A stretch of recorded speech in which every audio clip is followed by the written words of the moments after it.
Estamos ao vivo. Só que não tem ninguém.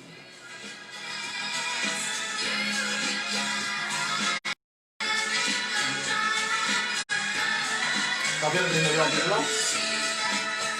Olá, gente, boa tarde. São exatamente 17 horas e 4 minutos. Estamos já sintonizados na LWR. Estamos aqui com o professor Alberto Rocha. Daqui a pouco ele estará falando aí. Ele será o nosso entrevistado dessa tarde. Tenho uma honra de ter o professor Alberto Rocha, meu professor particular, uma pessoa culta na nossa cidade, uma pessoa que tem muito desenvolvido um trabalho como secretário, uma pessoa que trabalha no meio da música, compositor. E eu estou esperando você. Se você já estiver sintonizado na LWR, vai curtindo. Eu já vi que uma pessoa já deu uma curtida ali, só que ainda não apareceu aqui nos nossos estúdios. Se você tiver a sua pergunta, pode fazer a sua pergunta. Nós estamos sintonizados. Obrigado a você que sempre está conosco todas as tardes, tá? Hoje, como eu disse, já estamos ao vivo aqui. Como eu disse, estamos ao vivo com o professor Alberto Rocha. Eu estou esperando um pouquinho algumas pessoas chegar para a gente começar a fazer aquela entrevista. Como disse, eu agradeço ao professor Alberto Rocha por já estar aqui. Então vai dando seu like, vai aparecendo. Preciso de você. Comece a compartilhar, comece a dar aquela clicada aí, que a forma de você nos ajudar é nos compartilhando. Já tem 4 pessoas curtindo a nossa live, tá? Eu já quero que você faça um favor por mim e pelo nosso convidado. Dá uma curtida aí para mim saber quem é que está online nesse momento. Tá vendo, professor? Já estamos aqui diretamente para 6 pessoas já estão curtindo a nossa live. Daqui a menos de 30 segundos nós já iremos começar a nossa entrevista. O dia está normal, já vem pergunta, eu já vi alguém já mandando alguma pergunta ali. O dia está normal, está sensacional. Juscelino Brito, boa tarde, Alex. Boa tarde, professor, meu querido professor Alberto Rocha. Carlos Bonfim, boa tarde, Alex Ramos. Vou ficar aqui ligado até às 6 horas. Então vai você curtindo aí. E eu vou começar a dar aquele início na nossa entrevista.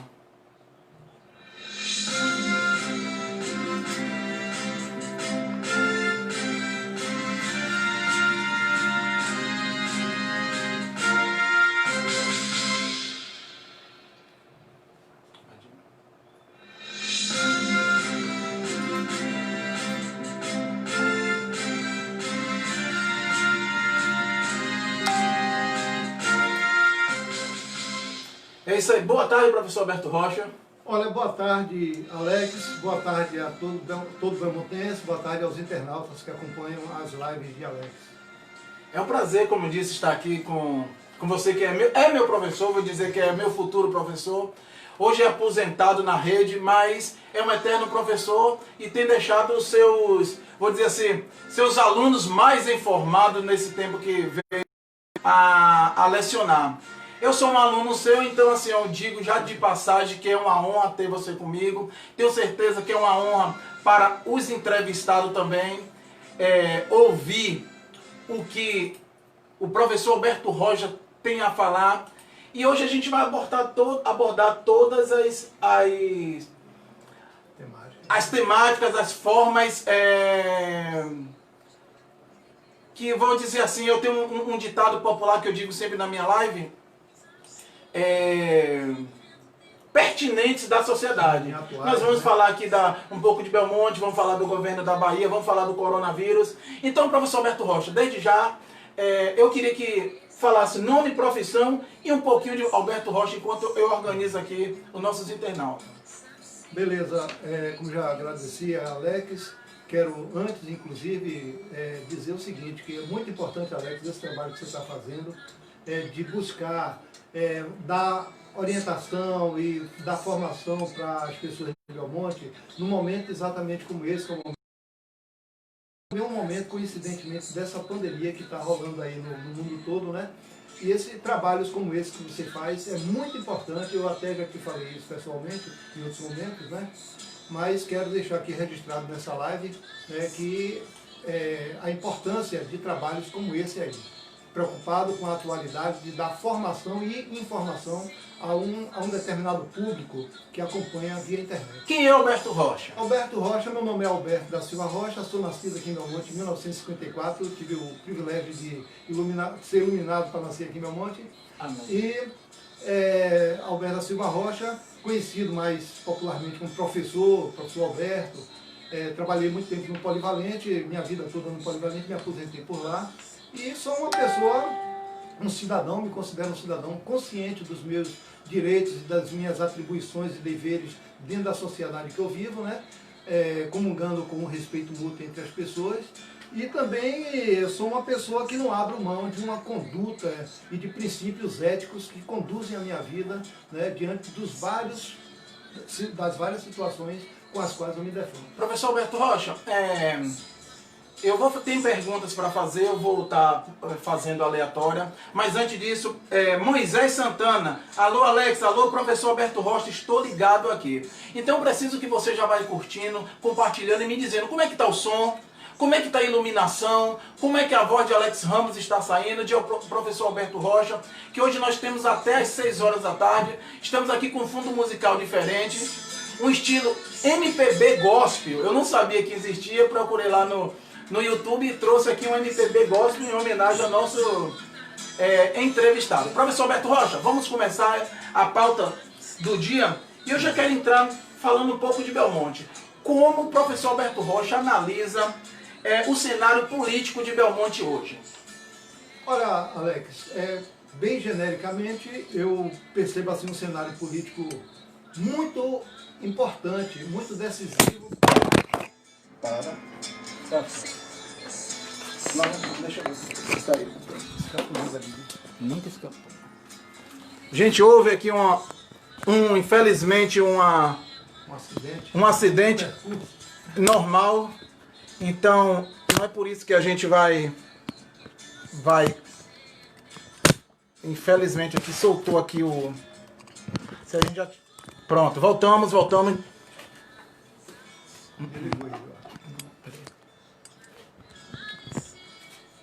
Eles não sabem. Ei, meu Deus. Isso saiu a borracha, eu vi. Não, acho que ele estava mal encaixado. Saiu a borracha. Pode continuar, professor. Nós estamos ainda online. Aconteceu um probleminha aqui, infelizmente. Deu uma queda ali, mas normal. Pode prosseguir. Como o senhor, professor Alberto Rocha, vê o cenário de Belmonte hoje? Eu estava dizendo, Alex, eu acho que é uma eleição que vai definir muito a continuidade e como essa política de Belmonte será conduzida daqui para frente, né? Pode falar. Porque apesar de serem duas candidaturas, o que eu acho assim um pouco complicado, são duas candidaturas, mas não é culpa de nenhum dos dois candidatos, é culpa de uma conjuntura política local que não permite, não dá condição e as pessoas não se sentem com poderes para criar uma terceira, uma quarta, uma quinta alternativa, como já teve em Belmonte.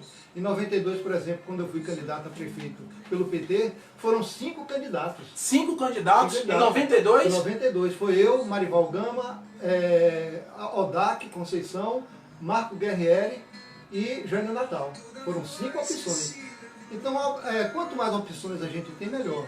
Mas não tendo outras opções, tendo essas duas, eu acho que o cenário político de Belmonte é um cenário que está projetando que possíveis modificações na condução da política de Belmonte, porque o discurso da renovação é um discurso que pressupõe isso, não é?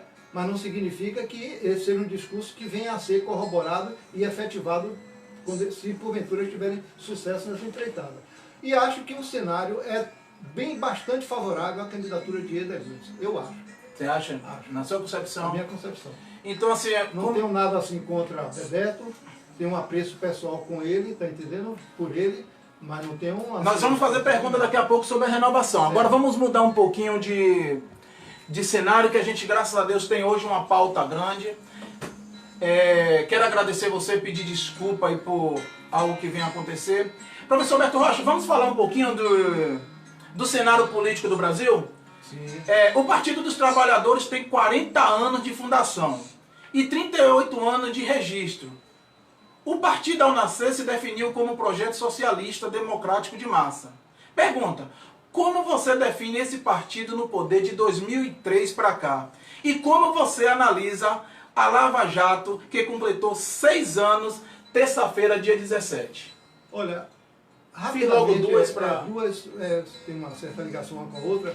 É importante essa questão do PT, por exemplo, que é o que o PT é hoje, porque ele surgiu dentro de uma perspectiva socialista, né? Mas o PT é uma história que pouca gente sabe e acompanha, que houve na década de 80 para frente, os partidos socialistas europeus, eles, diante de uma conjuntura de dificuldade do pensamento socialista mundial, sim, eles criaram uma tese chamada capitalismo com desenvolvimento com distribuição de renda. Essa tese acabou permeando a esquerda mundial toda e o PT surge exatamente nesse momento onde essa tese é corroborada por toda a esquerda mundial. Ou seja, o que é que essa tese quer dizer? Se a gente não pode, porque a perspectiva do socialismo é questionar o sistema capitalista enquanto modo de produção, sim, sim, né? E criar uma outra postura de produção que seja mais equitativa para todos. Como isso não estava sendo possível, né, os partidos socialistas europeus e comunistas do mundo todo não estavam conseguindo galgar êxito nessa luta, eles acharam então que entrando no capitalismo, administrando o capitalismo, pudesse melhorar as suas condições, né, as condições de vida da sociedade. Isso se consolidou como uma tese do capitalismo com distribuição de renda. Entendeu? Então, isso implicou em quê? Que os partidos socialistas abdicaram de um projeto, de uma plataforma socialista. Se você pegar o primeiro manifesto do Partido dos Trabalhadores, no momento em que ele foi criado, em 1980 e 81, aquele manifesto, o famoso manifesto, ele tem uma linguagem, tem uma postura muito mais avançada do que o discurso hoje do PT. Entendi. Entendeu? Na década de 80, se você pegar e ler, você vai ver que ali tem uma plataforma definidamente socialista. Entendeu? Claro que tem pessoas que não comungam com a tese do socialismo por muita propaganda negativa que houve no mundo, que talvez não dê tempo para a gente esboçar isso aqui, né? Mas vamos... Então o partido, só completando, o partido teve essa pujança, cresceu com o estigma de um partido de esquerda. Inclusive eu era contra participar do parlamento, porque eu participei da esquerda antes do PT se formar, e entrei no PT porque achei que poderia ser um caminho, um espaço onde a gente pudesse militar e colocar para frente um projeto, né, de vida melhor para a sociedade. Ô professor, e como é que você analisa a Lava Jato, como eu falei, que completou 6 anos agora, no dia 17, na terça-feira? É interessante a gente perceber o seguinte, quer dizer, que o boom da Lava Jato foi exatamente quando o atual ministro Sérgio Moro era o titular dessa investigação. Você vê que atualmente não se fala mais de Lava Jato. Por que isso?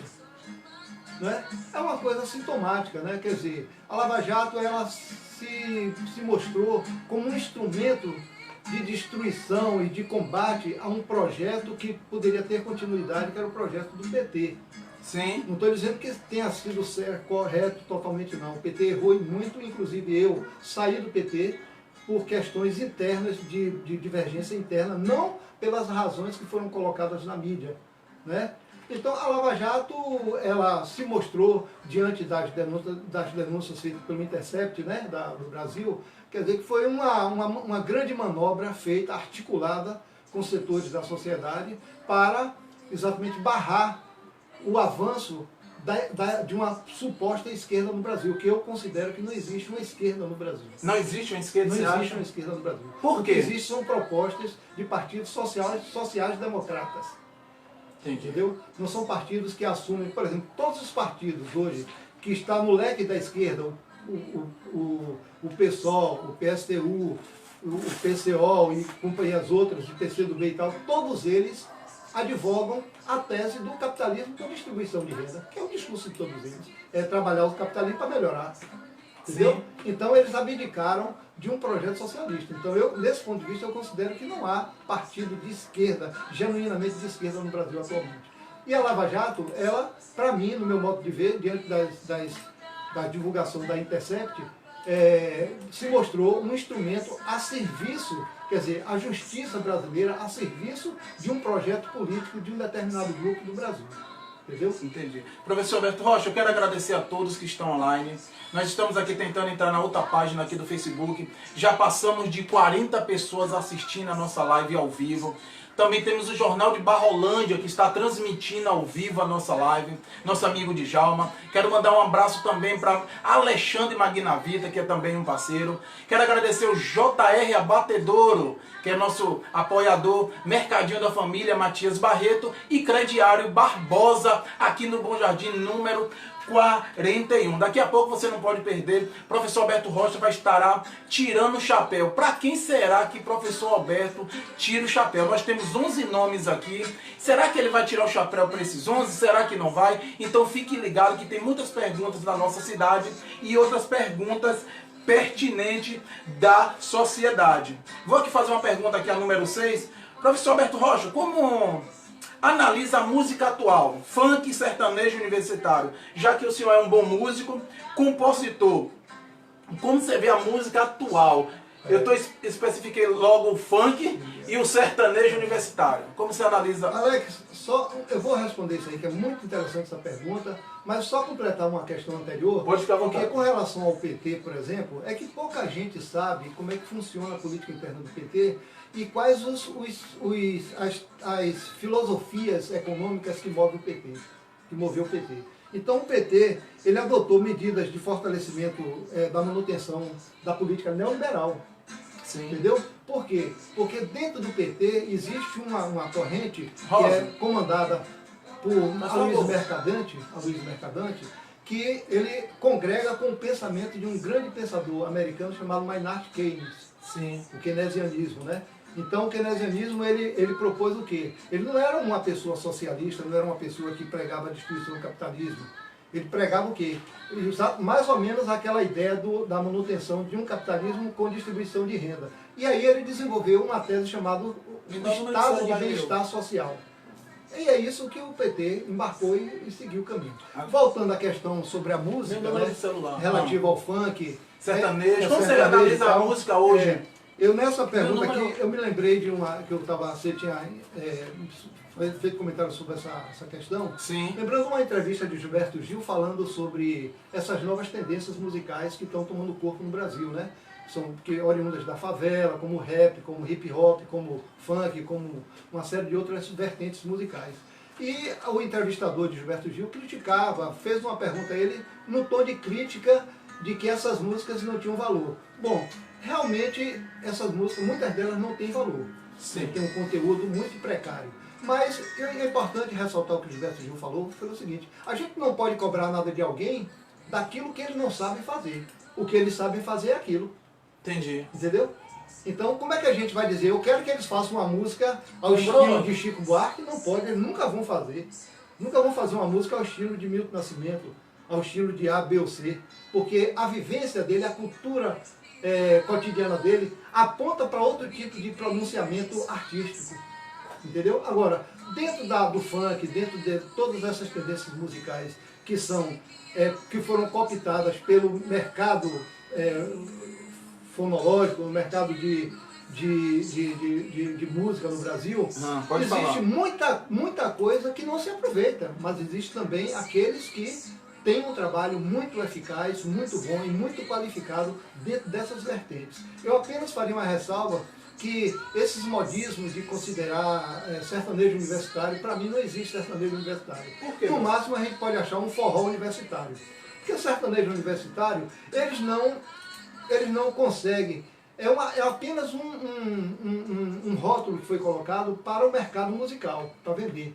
Mas eles não mantêm as raízes da música sertaneja, não mantêm. Eles mantêm aquele batidão daquela bateria que é hoje eletrônica, tá entendendo? Apesar de botar uma sanfona, um acordeão e tudo, mas não mantém os elementos fundamentais da música sertaneja, que antes no Brasil era chamada música caipira. Sim. Não era nem música sertaneja, era música caipira, tá entendendo? Mas já com relação ao forró, existe essa denominação de forró universitário, por exemplo, o Fala Mansa é uma expressão bem atual disso aí, né? Mas mantém as origens da música do forró, na música nordestina, entendeu? Então o mercado de música no Brasil, ele é muito voraz para vender e pouco eficiente para qualificar a obra. Entendi. Entendeu? Professor Alberto, quero agradecer você que está internauta. Nós estamos aqui tentando conectar aqui, caiu a energia aqui um pouco no nosso estúdio. Você que está ligado aí, nós temos aí, a LWR está transmitindo ao vivo, o Jornal de Barrolândia está transmitindo ao vivo e também nós estamos transmitindo ao vivo. Tem muitas perguntas a se fazer, eu estou aqui tentando abrir na outra página, mas desde mão eu já vou fazer mais uma pergunta aqui. Professor Alberto, pergunta número 7 aqui. Segundo moradores, a cultura de Belmonte é muito rica. Pergunta, o entrevistado acha que essa cultura é desperdiçada? Se sim, por quê? Como analisa a cultura de Belmonte? Olha, de fato existe um desperdício do acervo cultural que Belmonte tem. Belmonte é uma cidade cultural. Belmonte é uma cidade que tem expressões culturais das mais diversas, inclusive de matriz africana, muito forte. Que infelizmente, inclusive muitas das manifestações culturais de Belmonte já deixaram de existir. Por exemplo, as índias não saem mais. A gente não tem mais a marujada. A gente não tem mais a contradança. São expressões da cultura popular que deixaram de existir. Por quê? Porque não houveram políticas públicas para o incentivo e a valorização dessas manifestações aqui em Belmonte.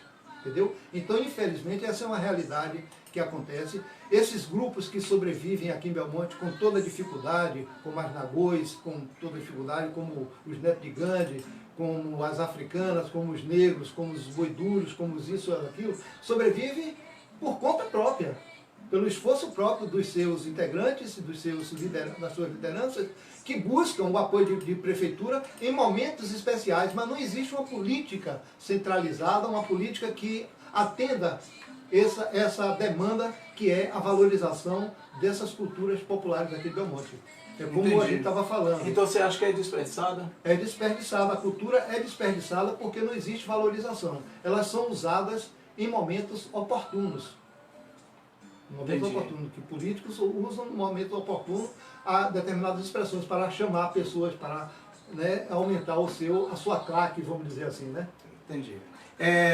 Pergunta do internauta, será que o internauta tem pergunta? Daqui a pouco nós estaremos lendo as perguntas, quero agradecer a você.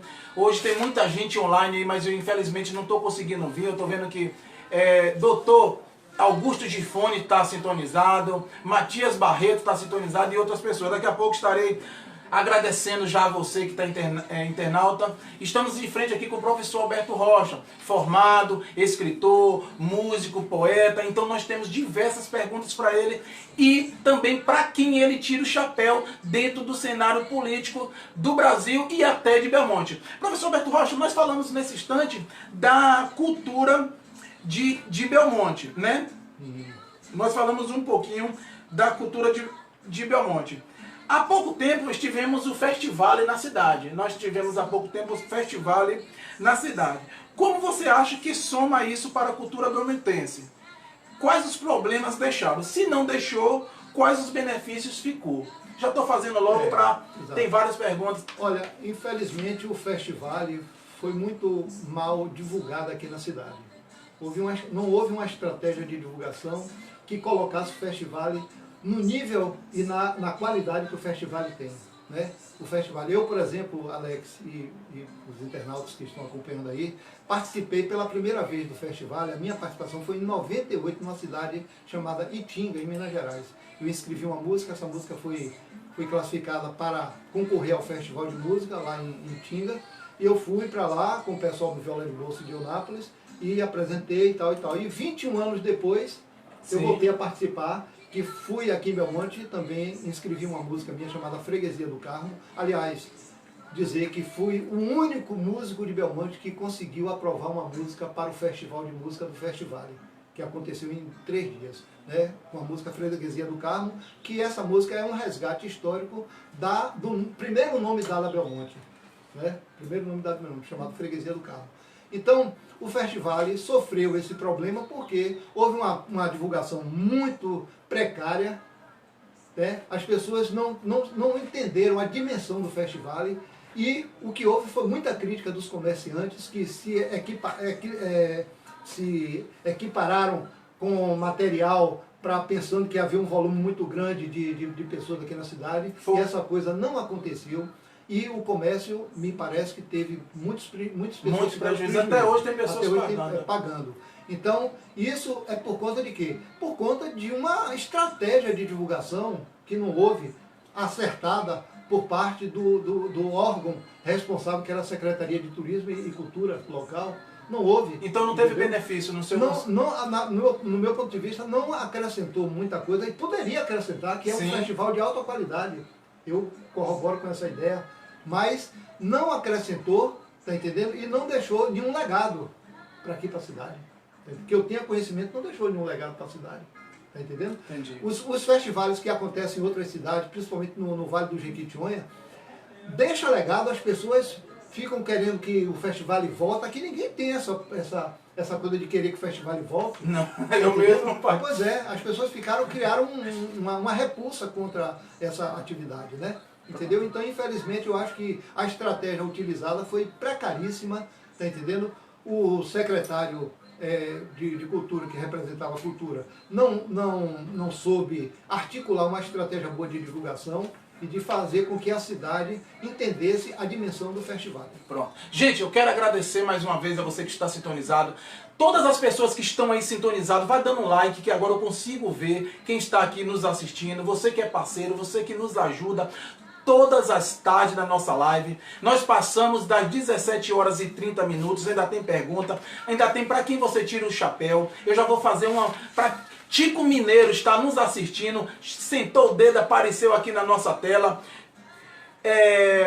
Quero agradecer JR Abatedouro, Mercadinho da Família e Crediário Barbosa. Se dia de domingo sua esposa está chateada e quer pegar, e você quer fazer uma média, vai lá no JR Abatedouro e compra um franguinho delicioso para ela. O William Marcel Silva também está curtindo a nossa live. Professor Alberto Rocha, vamos começar aqui. Tem outras perguntas, mas eu já quero o que o povo gosta. Nós temos aqui 11 chapéus, né? O senhor me fala um número de 1 a 11, vou te dar... Número 5. Número 5. Você olha o número, o nome e me diz se tira ou não o chapéu. E aí o senhor pode... Esse aqui eu tiro o chapéu com toda a força. Tira o chapéu, professor? Tiro o chapéu. Então por que você tira o chapéu para os profissionais de saúde? Eu tiro o chapéu para os profissionais de saúde porque são as pessoas mais abnegadas no momento de pandemia no mundo todo. Não é só no Brasil não, e não é só em Belmonte. Mas são as pessoas mais abnegadas que entenderam a gravidade do problema e estão trabalhando no esforço sobrenatural, muitos deles inclusive se contaminando para proteger a população de seus locais onde eles atuam. Então você tira o chapéu para isso. Escolhe mais outro número para a gente número 7. Descansar das perguntas, que tem outras perguntas e perguntas pertinentes da sociedade. Essa aqui eu não tiro o chapéu. Não tira o chapéu, professor?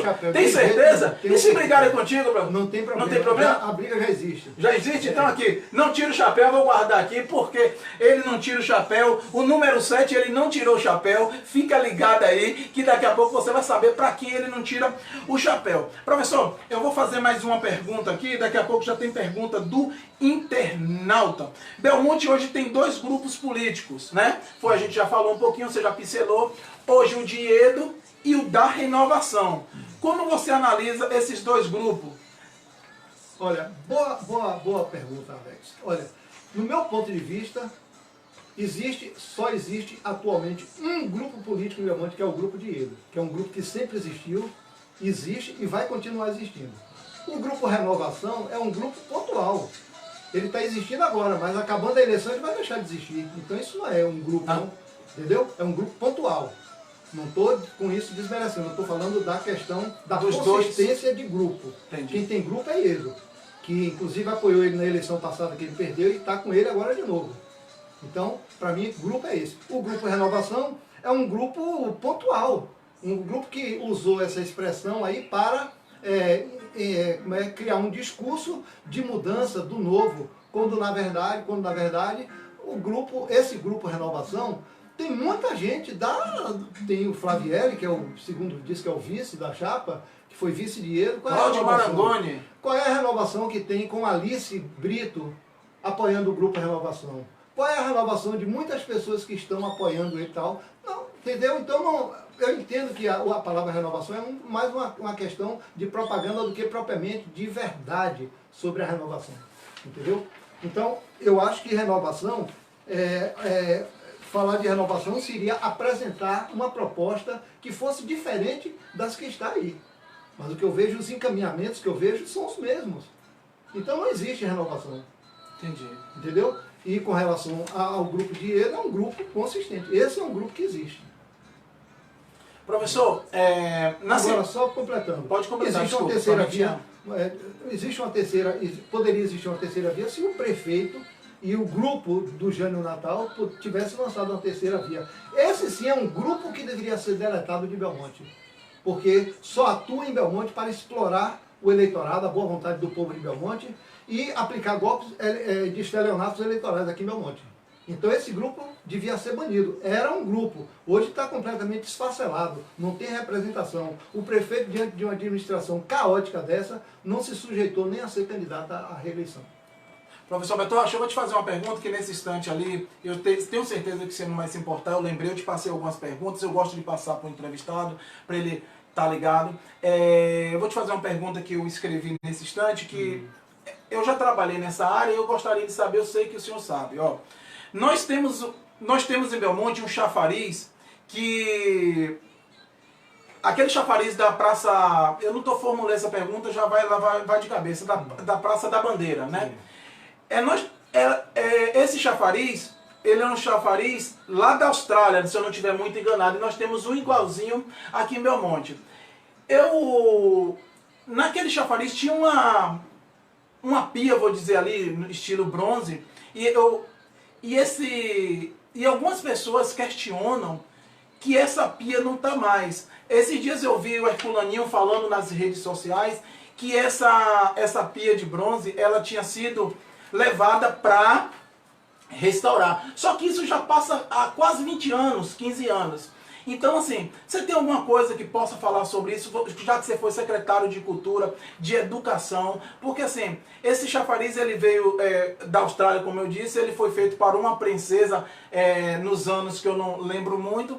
E eu acredito que só tem 2 no Brasil, que é esse lá, só tem um no Brasil, que é esse em Belmonte, feito pela mesma pessoa. O que houve? Você sabe me dizer alguma coisa a esse respeito? Alex, deixa eu fazer uma correção. Ele não veio da Austrália, não. Ele veio da Suíça. Suíça ou Suécia, agora não estou me lembrando, mas não foi da Austrália, né? Ele foi um presente dado aqui a uma... Não era da cidade de Launceston, não? Na Austrália? Tem certeza? Na Austrália não foi, não. Não foi, não? Então prossiga, porém. A Austrália não foi, não. Foi da Suíça ou da Suécia. Foi talvez para aqui. Mas o fato é o seguinte. O que a gente conhece hoje como chafariz de Belmonte, que está lá na Praça da Bandeira, é apenas 1/4 do conjunto da obra. Porque quem alcançou aquilo quando eu era pequeno, quando eu era criança aqui em Belmonte, ele funcionava ali na Praça São João, onde a gente chamava Praça do Chafariz. Tá, entendeu? Ali ele tinha uma coroa muito bonita em cima dele, tinha um gradeado todo em volta e tinha a pia. Sim, essa pia que eu vi até nas fotos. Pois é. Então a obra completa é muito mais volumosa do que aquilo que a gente tem hoje ali como representação. Como esse material todo sumiu em que época? Sumiu na época que Jânio Natal foi prefeito a primeira vez aqui em Belmonte.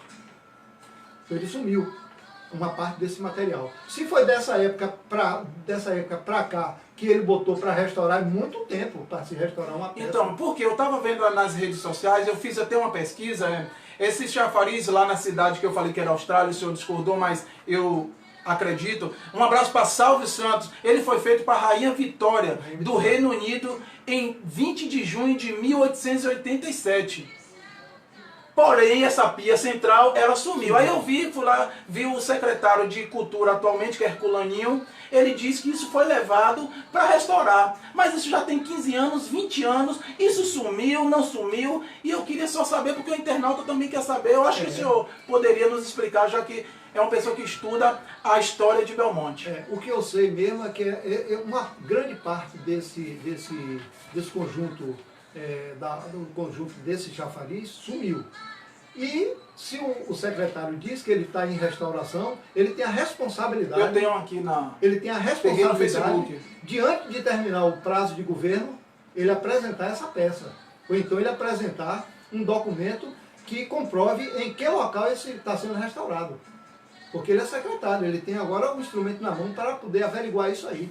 Então a responsabilidade é dele agora, já que ele afirmou que está em restauração. Eu tenho afirmado, porque eu tirei até uns prints, eu estava estudando sobre isso, eu tirei uns prints lá no bate-papo dele e guardei para fazer essa pergunta. Hoje eu estava analisando porque ele também está aqui. Eu acho que, para quem tira o chapéu, eu acho que o secretário está aqui, mas eu não sei. Vamos passar para frente? Vamos.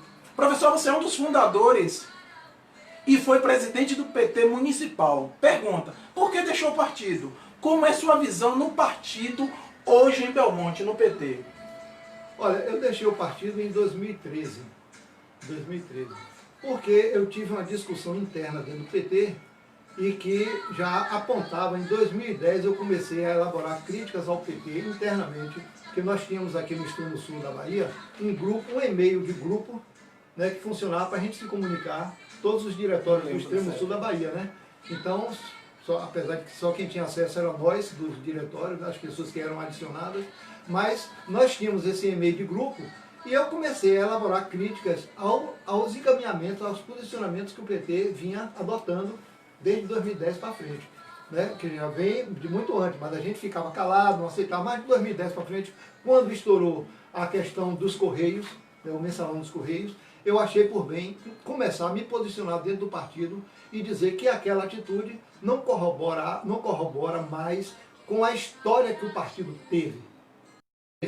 Eu mesmo fui uma das pessoas que desfisionomiou o partido, mesmo na cidade como Belmonte, mas em todos os lugares do Brasil, lugares, cidades pequenas como Belmonte, teve lá alguém que meteu as caras para lutar e para criar e para dar feição ao Partido dos Trabalhadores. Eu, por exemplo, fui ameaçado de morte em 87, em 87, por ser presidente do PT. E naquele momento fui ameaçado pela UDR, entendeu? Fui ameaçado pela UDR por um cidadão aqui em Belmonte chamado Alberto Seulin, tá entendendo? Que me ameaçou.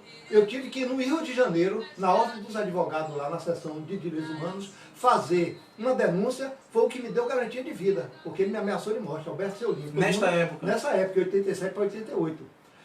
E coincidentemente, nessa época mesmo, a pedido do senador Severo Gomes, não sei se vocês lembram, o Severo Gomes, junto que era do MDB, de Ulisses Guimarães e tudo mais, ele fez uma encomenda ao CNPq, que é o Conselho Nacional de Pesquisa, porque naquela época estava vindo a Constituinte, né? De 88, a Constituinte de 88, né? Então o Congresso era Constituinte. Então ele pediu que o CNPq aprovasse um projeto de pesquisa sobre a questão mineral no Brasil. E eu fui uma das pessoas que participei desse projeto de pesquisa pelo CNPq, morando aqui em Belmonte. Aqui está o livro, que era sobre a questão mineral no Brasil, mas esse título aqui é diferente porque teve que ser mudado no dia que foi lançado lá em Brasília, na reunião da SBPC, em Brasília. Eu estive presente, inclusive, lá, porque era um título que já era de propriedade de uma revista, então teve que mudar e botar essa capa de última hora. Então eu fui um dos autores aqui, desse livro aqui, que se der para ver, aqui está meu nome aqui, são 4 pessoas que são autores dessa obra, né? Então, coincidentemente, nesse momento em que eu estava sendo ameaçado, eu estava colaborando para o entendimento dos constituintes sobre a questão mineral no Brasil, como ela se deu em todas as constituições sobre a questão do direito minerário no Brasil. Então, esse livro aqui, eu sou coautor desse livro aqui, e naquele momento você vê como são os contrassensos da história, né? Eu sendo ameaçado aqui em Belmonte, por ser um militante do Partido dos Trabalhadores, e lá em Brasília eu trabalhando pelo CNPq como pesquisador. É aquilo que eu falo, que profeta de casa não tem honra. Professor, escolha mais um número para que você tire o chapéu. Número 3. Número 3, eu já vou ler, eu quero aqui ver um internauta, quero agradecer você que está ligadinho. Augusto Gifone, Alex Ramos, que pergunta boa sobre o chafariz. Professor Alberto Rocha, parabéns. Salve Santos. Esse chafariz ele veio da Escócia, segundo ele. Moisés, vixe, que pergunta. Jonathan Santos, breve estarei aí na LWR. Bruno Santos, falou tudo, meu professor. Moisés, professor Alberto é uma das pessoas mais lúcidas. Rian Gomes está na nossa live também. É uma das pessoas lúcidas com relação a esse assunto, que hoje eu conheço. Hoje já aprendi sobre o Partido Social Democrático, porque eu andava meio perdido. Número 3. 3. Você tira o chapéu ou bota a cola na cabeça? Esse aqui eu tiro o chapéu incondicionalmente. Tira o chapéu? Tiro o chapéu. Inclusive eu tenho um livro dele ali. E Ararana. Tira o chapéu para Alberto, para Sosígenes Costa. Sosígenes Costa. Cássio Honorato. Pode falar por quê? Olha, Sosígenes Costa, ele é uma pessoa de uma poesia, de uma obra literária e poética, de uma maior expressividade que teve no Brasil. Apesar dele nunca ter se interessado em fazer divulgação, em estar no mercado literário, mas ele foi pressionado pelos amigos, pela pujança da poesia dele, a lançar um livro, em vida ainda, foi o único livro que ele lançou em vida, chamado Obras Poéticas, por pressão dos amigos, entendeu? Por pressão. Mas ele fez parte da chamada Academia dos Rebeldes, aqui na Bahia. Ele, Jorge Amado, James Wright, Edson Carneiro e vários outros que compunham a chamada Academia dos Rebeldes, que era um movimento correlato ao movimento modernista que aconteceu no Brasil em 1922. Então você tira o chapéu. Tira o chapéu. Vou prosseguir que tem pergunta. Pergunta número 5. Conhecendo, professor, a função do Legislativo, pergunta, como você analisa a Câmara de Vereadores de Belmonte hoje e os novos nomes que surgem a cada dia para disputá-la? Os novos nomes, né? Bom, com relação, como analisa ela hoje? Com relação a pergunta 5, né? 5, sim. Com relação à Câmara Municipal de Belmonte, é preciso a gente dar uma pequena pincelada sobre o que fala a Constituição Federal do Brasil. O Brasil é uma república. E por ser uma república, ela tem 3 poderes, que é o poder executivo, legislativo e judiciário, nos 3 níveis da sociedade brasileira, no federal, no estadual e no municipal. Então, essas 3 representações desses poderes existem em cada instância da sociedade brasileira. É a república. Sim. E na própria Constituição Federal Brasileira diz que esses poderes são independentes, mas que devem conviver em harmonia. Mas a harmonia não significa se submeter à vontade do outro. O que é que ocorre? É que sempre o poder executivo é aquele que tem a maior representação na sociedade, que tem maior visibilidade enquanto poder constituído. Porque parece que o poder legislativo não é... Por exemplo, um presidente da Câmara tem o mesmo poder de um prefeito. O juiz local tem o mesmo poder de um prefeito. São pessoas que representam os diversos poderes aqui em Belmonte. Infelizmente, as câmaras municipais, não é só em Belmonte, mas no Brasil todo, em cidades de pequeno porte como é Belmonte, são câmaras que estão aliadas aos prefeitos e aos mandatários de cada momento. Não agem com autonomia, com independência, não agem. Infelizmente, Belmonte é assim, a gente vê constantemente isso acontecer. Inclusive vereadores que se elegem por um partido, por uma tendência, e imediatamente quando o seu candidato a prefeito perde, passa para o outro lado. Entendeu? Quer dizer, uma total falta de ética na condução do seu mandato, inclusive, que eles se atuam contra a Constituição brasileira, porque não atuam observando o princípio da igualdade dos poderes, mas estão sempre subordinados ao poder executivo. Em alguns momentos, por exemplo, aqui a gente sabe que nas 2 gestões de Ieda Elias, o legislativo não teve grande dificuldade de exercer o seu papel constitucional, o seu papel, né, devido. Porque Iedo nunca pressionou a Câmara Municipal, nunca teve escândalo nenhuma na gestão de Iedo que gerasse qualquer controvérsia com relação à atitude do Poder Executivo, do Poder Legislativo. Não é isso? Então, infelizmente, essa Câmara atual, por exemplo, ela é uma Câmara que não se tem nem adjetivo. Ela está ali para quem você tira o chapéu. Então, você tiraria o chapéu? Vou logo eliminar ela. Não tira o chapéu para a Câmara de Vereadores. Então vai eliminar lá que eu... A gente está falando, Alex... Vanaldo de Oliveira. Eu quero também agradecer os internautas aí que estão compartilhando a live aí e tal, assistindo, mas dizer o seguinte, quando você me fez a pergunta sobre Câmara Municipal. Sim, sim. Né? De Belmonte. De Belmonte. Eu estou me referindo à Câmara, estou me referindo a vereadores particularmente. Entendi. Porque claro que... Câmara em conjunto. Você não tiraria o chapéu. Conjunto da Câmara. Agora, tem um outro vereador que a gente pode dizer, tem uma atitude diferenciada? Tem, sempre tem. Sim.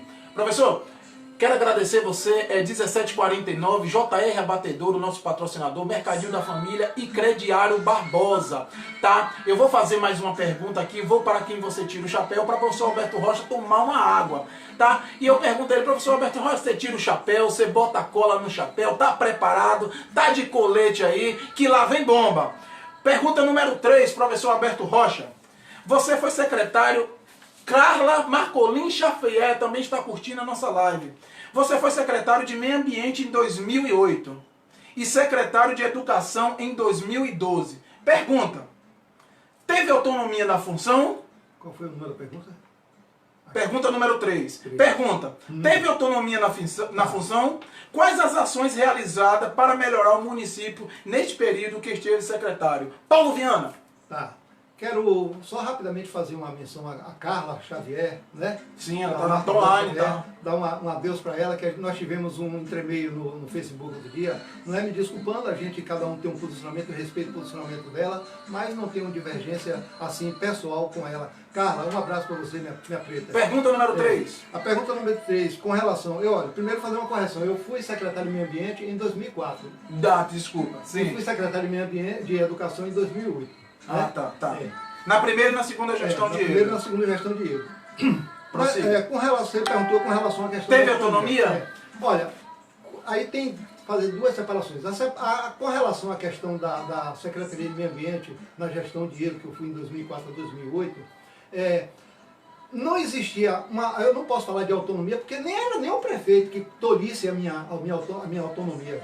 Era a própria legislação ambiental, federal, estadual, que não permitia que os municípios, nenhum município, nenhum secretário tivesse a autonomia desejada, porque os instrumentos que eram para validar essa autonomia não existiam no município. Então a legislação foi cada vez mais dificultando a ação dos secretários de meio ambiente de todo o município brasileiro. Aqueles que puderam reorganizar suas secretarias em tempo, porque demanda tempo, demanda dinheiro, recurso, para você equipar uma secretaria com corpo técnico, com material de GPS, com tudo que é necessário, é muito complicado. Então, não é que eu possa dizer que não tive autonomia, porque a própria legislação castrava essa autonomia.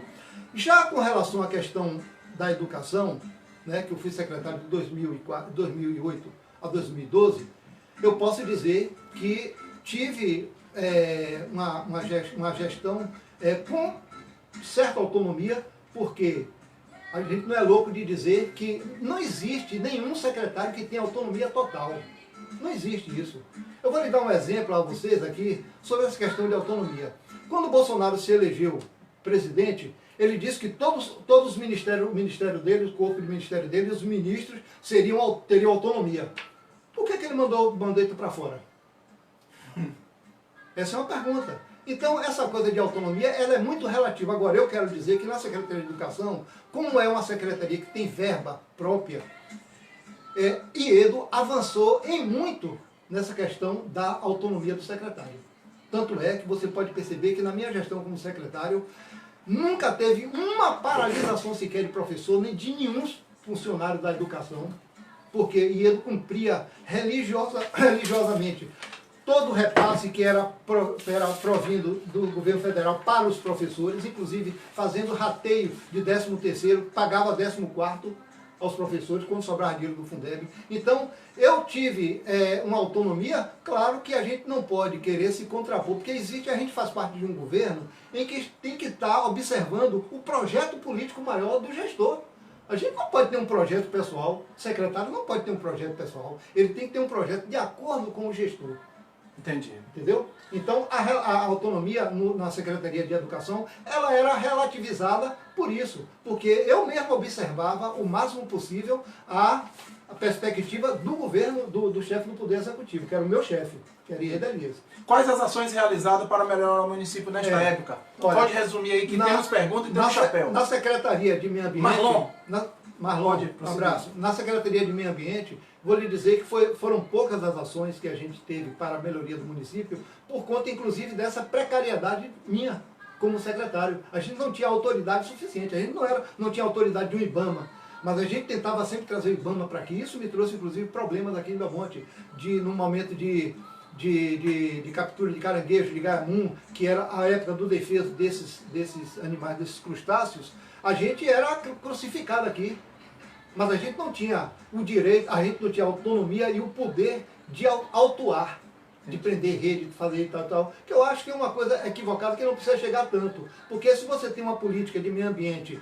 consistente no município, que oriente, que esteja próximo a essas questões que envolvem o meio ambiente, não precisa você chegar tanto de prender rede, de cortar rede, de fazer isso. Como já aconteceu aqui em Belmonte, com outros secretários. Vamos prosseguir. Agora, com relação a... Completando. Pode completar. O que eu falei sobre a questão da educação. O que é que nós fizemos na educação para Belmonte? Vou dar um dado fundamental. 80% do professorado da rede municipal efetivo foram graduados na minha gestão. 80% de professores. Não foi 100% porque eu saí, acabou o negócio. Entendi. Acabou a gestão, entrou a outra, a Alice, e botou outra secretária, que deve ter concluído, mas nós fizemos 80% de graduação aqui no município. Isso é muito importante, porque mudou radicalmente o nível salarial dessas pessoas. Porque passaram a receber o piso salarial com acréscimo de graduação, quem tinha pós-graduação com acréscimo de pós-graduação, né? E com um detalhe, as pessoas, os professores que iam para a Eunápolis, passar uma semana em Eunápolis estudando na UNEB lá, tudo com subvenção do município, que eu conversei com ele foi sensível a essa questão e ele designou um percentual, designou uma verba para os professores, cada um recebia 15 e poucos reais para ir para a Eunápolis para passar uma semana lá.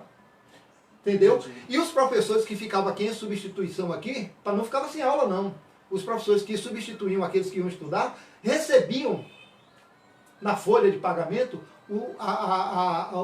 os dias trabalhados pelo outro professor que estava fazendo. Professor, toma um pouquinho d'água, vou continuar aqui, eu já tenho uma pergunta, eu daqui a pouco já elaboro aí, já que a gente está dentro desse assunto aí, e a próxima pergunta vai ser essa, assim, como você analisa a APLB de Belmonte e essas paralisações? Pode tomar sua água, quero agradecer a você, internauta, você que às vezes faz aquela crítica construtiva da nossa live, pode fazer. Uma pessoa que mandou aqui, Alex, é Marcolan, não é Marcolim, é Carla. Então, muito obrigado. Vando Silva tá falando, esse é meu professor, gosto de paixão.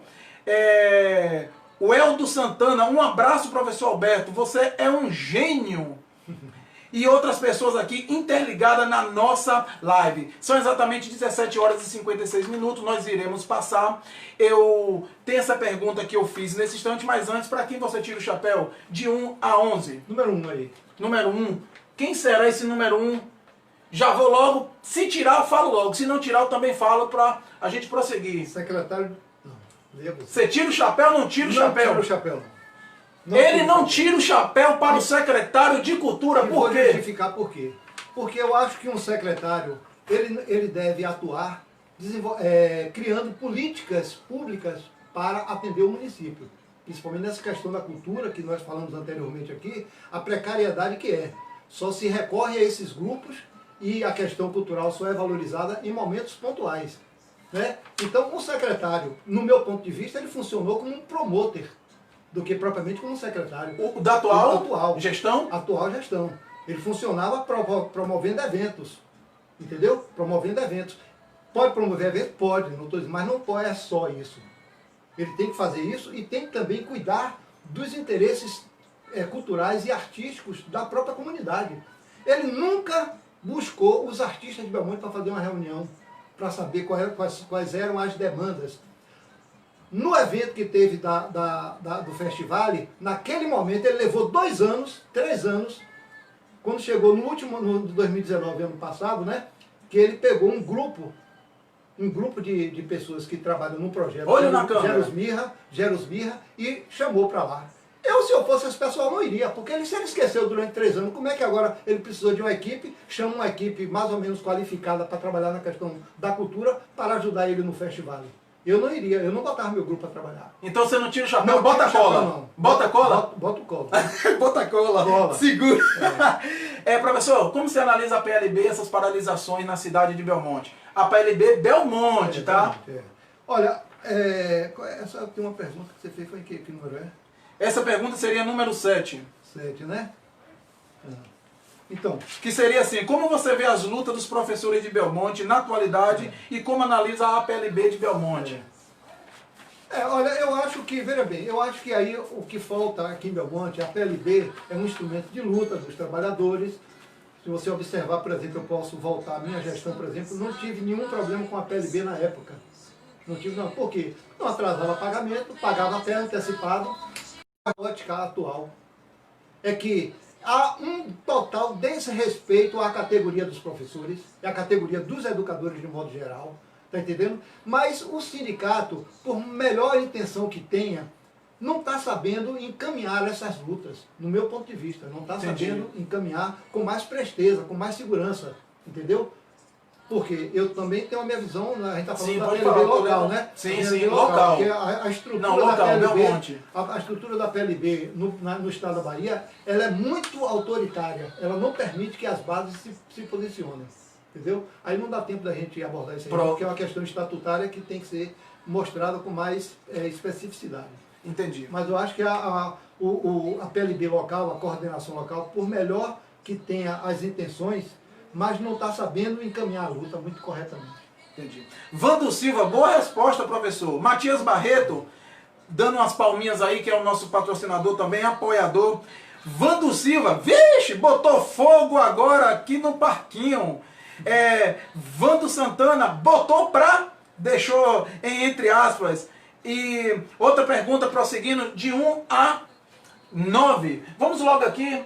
A pergunta 7. Você não tirou o chapéu para a gestão atual, já falou por quê? Só dá mais uma pincelada rapidamente para a gente prosseguir. Olha, não tiro o chapéu e nem vou tirar nunca, porque ele se mostrou uma pessoa totalmente incompetente e fruto de um estelionato eleitoral. Então eu, como cidadão que gosto de respeitar a democracia, ele não respeitou a democracia, nem ele nem o irmão dele, enganou a cidade, o eleitorado belmontense, principalmente o eleitorado que acreditou nele.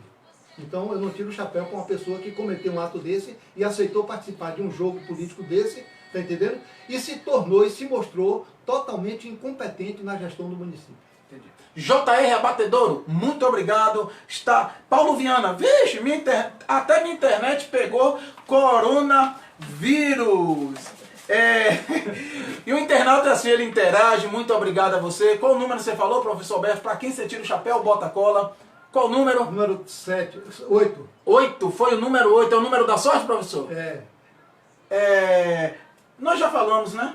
Já falamos naquela hora, a Câmara atual, você já falou que não tirava o chapéu, que eu prossegui. Outro número? 10. Número 10.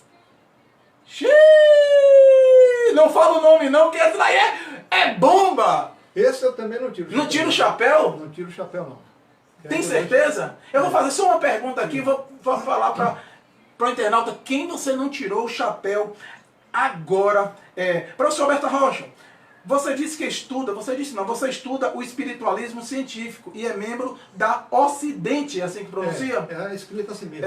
Como você vê as religiões mundiais e as implantadas na nossa cidade? Fale um pouco dessa organização. O Ocidente, ele é um acróstico, né? É chamado Organização Científica de Estudos Naturais, Materiais e Espirituais. É uma LWR é cultura.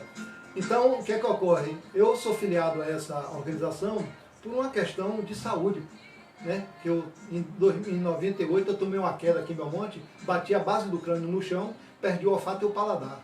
E eu era uma pessoa que era descrente dessas coisas, né? Era moda na época, dizer, não acredito em Deus, não acredito em Deus. Na época eu tinha essa postura. Um ateu, entre aspas. Um ateu, entre aspas, mas aquele ateu que não sabia explicar por que não acreditava em Deus. Ele apenas dizia. Quando eu passei por essa situação, eu fui para Salvador, por causa daquele problema político que foi ameaçado de morte, eu fui trabalhar em Salvador. Lá. E lá, com esse problema, eu perdi totalmente o olfato e o paladar, Alex. E companheiros da internautas. perdi o olfato. E não tinha como fazer tratamento, um tratamento muito caro e tal e tal. Eu tinha muitos amigos que eram músicos, que frequentavam lá em casa, e muitos deles faziam parte do acidente. Entendi. E Legelé, meu apelido lá era Legelé, né? Legelé? Era Legelé. Vamos lá, porque eu jogava bola e tal. Sim. Legelé, vamos lá nesse centro lá, para você fazer um tratamento lá. Você não quer ir não? Eu disse, rapaz, não acredito não, mas vamos lá, assim mesmo, não tem problema não. Eu fui. Olha, Alex, vou lhe dizer o seguinte, eu voltei a sentir olfato e paladar fazendo o tratamento nessa organização de estudos científicos lá, de espiritualista. Entendi. Eles me deram o diagnóstico todo, eu tive quando eu bati a base do crânio no chão, aqui nós temos um centro de energia chamado chakra coronário. E ele descarregou quando bateu no chão. Então eu podia ter perdido todos os sentidos, mas infelizmente eu perdi aquilo. E no prazo de 3 ou 4 meses eu voltei a sentir olfato e paladar, sem tomar uma gota de remédio. Aí eu aí eu me filiei a essa organização. Entendi. Entendeu? Passei pelo grau de aprendiz, a gente quando se associa a ela, a gente entra como grau de aprendiz, depois eu fui elevado ao grau de companheiro e cheguei ao grau de mestre. Grau de mestre, né? Grau de mestre. Deixa eu só falar aqui, um abraço para o Terminal Marítimo, está ligado, todas as nossas lives, você está sintonizado, muito obrigado. Tem internauta falando assim, o fogo começou a pegar. Paulo Roberto Freitas também está sintonizado na nossa live. Vando Percussionista e meu amigo Topeira. Raimundo Santos também está curtindo. Então, como é que você analisa hoje as religiões implantadas na cidade de Belmonte, para resumir? Olha, é aquela coisa, eu sou adepto de uma concepção espiritualista, né, que tem como doutrina o espiritismo kardecista, né? Mas você é espírita, professor? Sou espírita, por conta da doutrina kardecista, né? Mas a linha que eu sigo é do espiritualismo científico, como eu te falei, essa organização, a doutrina toda é espírita, kardecista, mas ela trabalha junto com o desenvolvimento da ciência. O próprio Allan Kardec fala sobre isso, né? Fala sobre isso, que a ciência, quando ela explicar um determinado fenômeno sobrenatural que foi o espírita compreender como válido, que ele passe a entender aquilo como uma demonstração espírita. Está entendendo? Então, o espiritismo, eu estava Rodrigo Martins ouvindo uma palestra de uma pessoa, e a pessoa chegou, fez um determinado comentário que eu achei muito interessante, que ele disse, o século XXI vai ser o século que o espiritismo será a crença comum de toda a humanidade. Não falou de religião, falou Entendi. De crença comum. Crença comum. Né? Quando você evoca a Cristo, quando você... Até tem ditados assim, será que eu matei Cristo? Eu mereço isso, né? Joguei pedra na cruz. Joguei pedra na cruz. Quando você fala isso, você está se remetendo a um processo anterior, de reencarnação anterior. Involuntariamente. Entendi, involuntariamente. Entendeu? Entendi. E o espiritismo, o que é que ele diz com relação às outras religiões? Ele não segrega nenhuma religião. Todos nós nos encaminhamos para um determinado grupo religioso ou concepção religiosa, a depender do nosso nível de evolução espiritual. Por exemplo, eu te pergunto, você é uma pessoa praticante de uma religião, não é? O espiritismo não é exatamente uma religião, mas eu pergunto, ninguém pode afirmar qual foi a religião de Cristo. Não necessariamente. Não, isso não teve. Não necessariamente. Entendeu? Verdade. Muito pelo contrário, ele deu origem a muitas igrejas. Sim, sim. Que inclusive eu estava comentando uma vez, rapidamente com você um negócio, uma vez assim rapidamente, que quando as primeiras igrejas após a morte e a crucificação de Jesus, as primeiras igrejas que surgiram não tinham nome, eram igrejas cristãs. Sim. Né? Igrejas cristãs. No concílio de Nicéia, no século VI, depois de Cristo, no concílio de Nicéia, essas igrejas cristãs se reuniram para discutir sobre dogmas da igreja que estavam em contrassenso. Questão de reencarnação, ressurreição, questão disso, questão daquilo. E houve um racha dentro da igreja, e daí para frente ficaram duas igrejas, a igreja apostólica romana e a igreja ortodoxa, que existe até hoje, que faz as missas igualzinho como a gente rezava aqui. Entendi. Professor Beto Rocha, muito obrigado. Vamos prosseguir, porque ainda tem pergunta. Você me falou que não tirava o chapéu para o número 10, tá? Então, assim, por que você... Eu vou só falar aqui rapidinho para os internautas. Ele não tira o chapéu para o deputado Jânio Natal. Então eu quero agradecer a você, internauta, que está ligado, vocês do Terminal Marítimo, do Mercado Compra Fácil, do Mercado Papal, que está me mandando mensagem aqui. Alan Gabriel, e eu estamos ligados, falando Vando aqui. Um abraço para a Lila Popular e 15 de setembro também.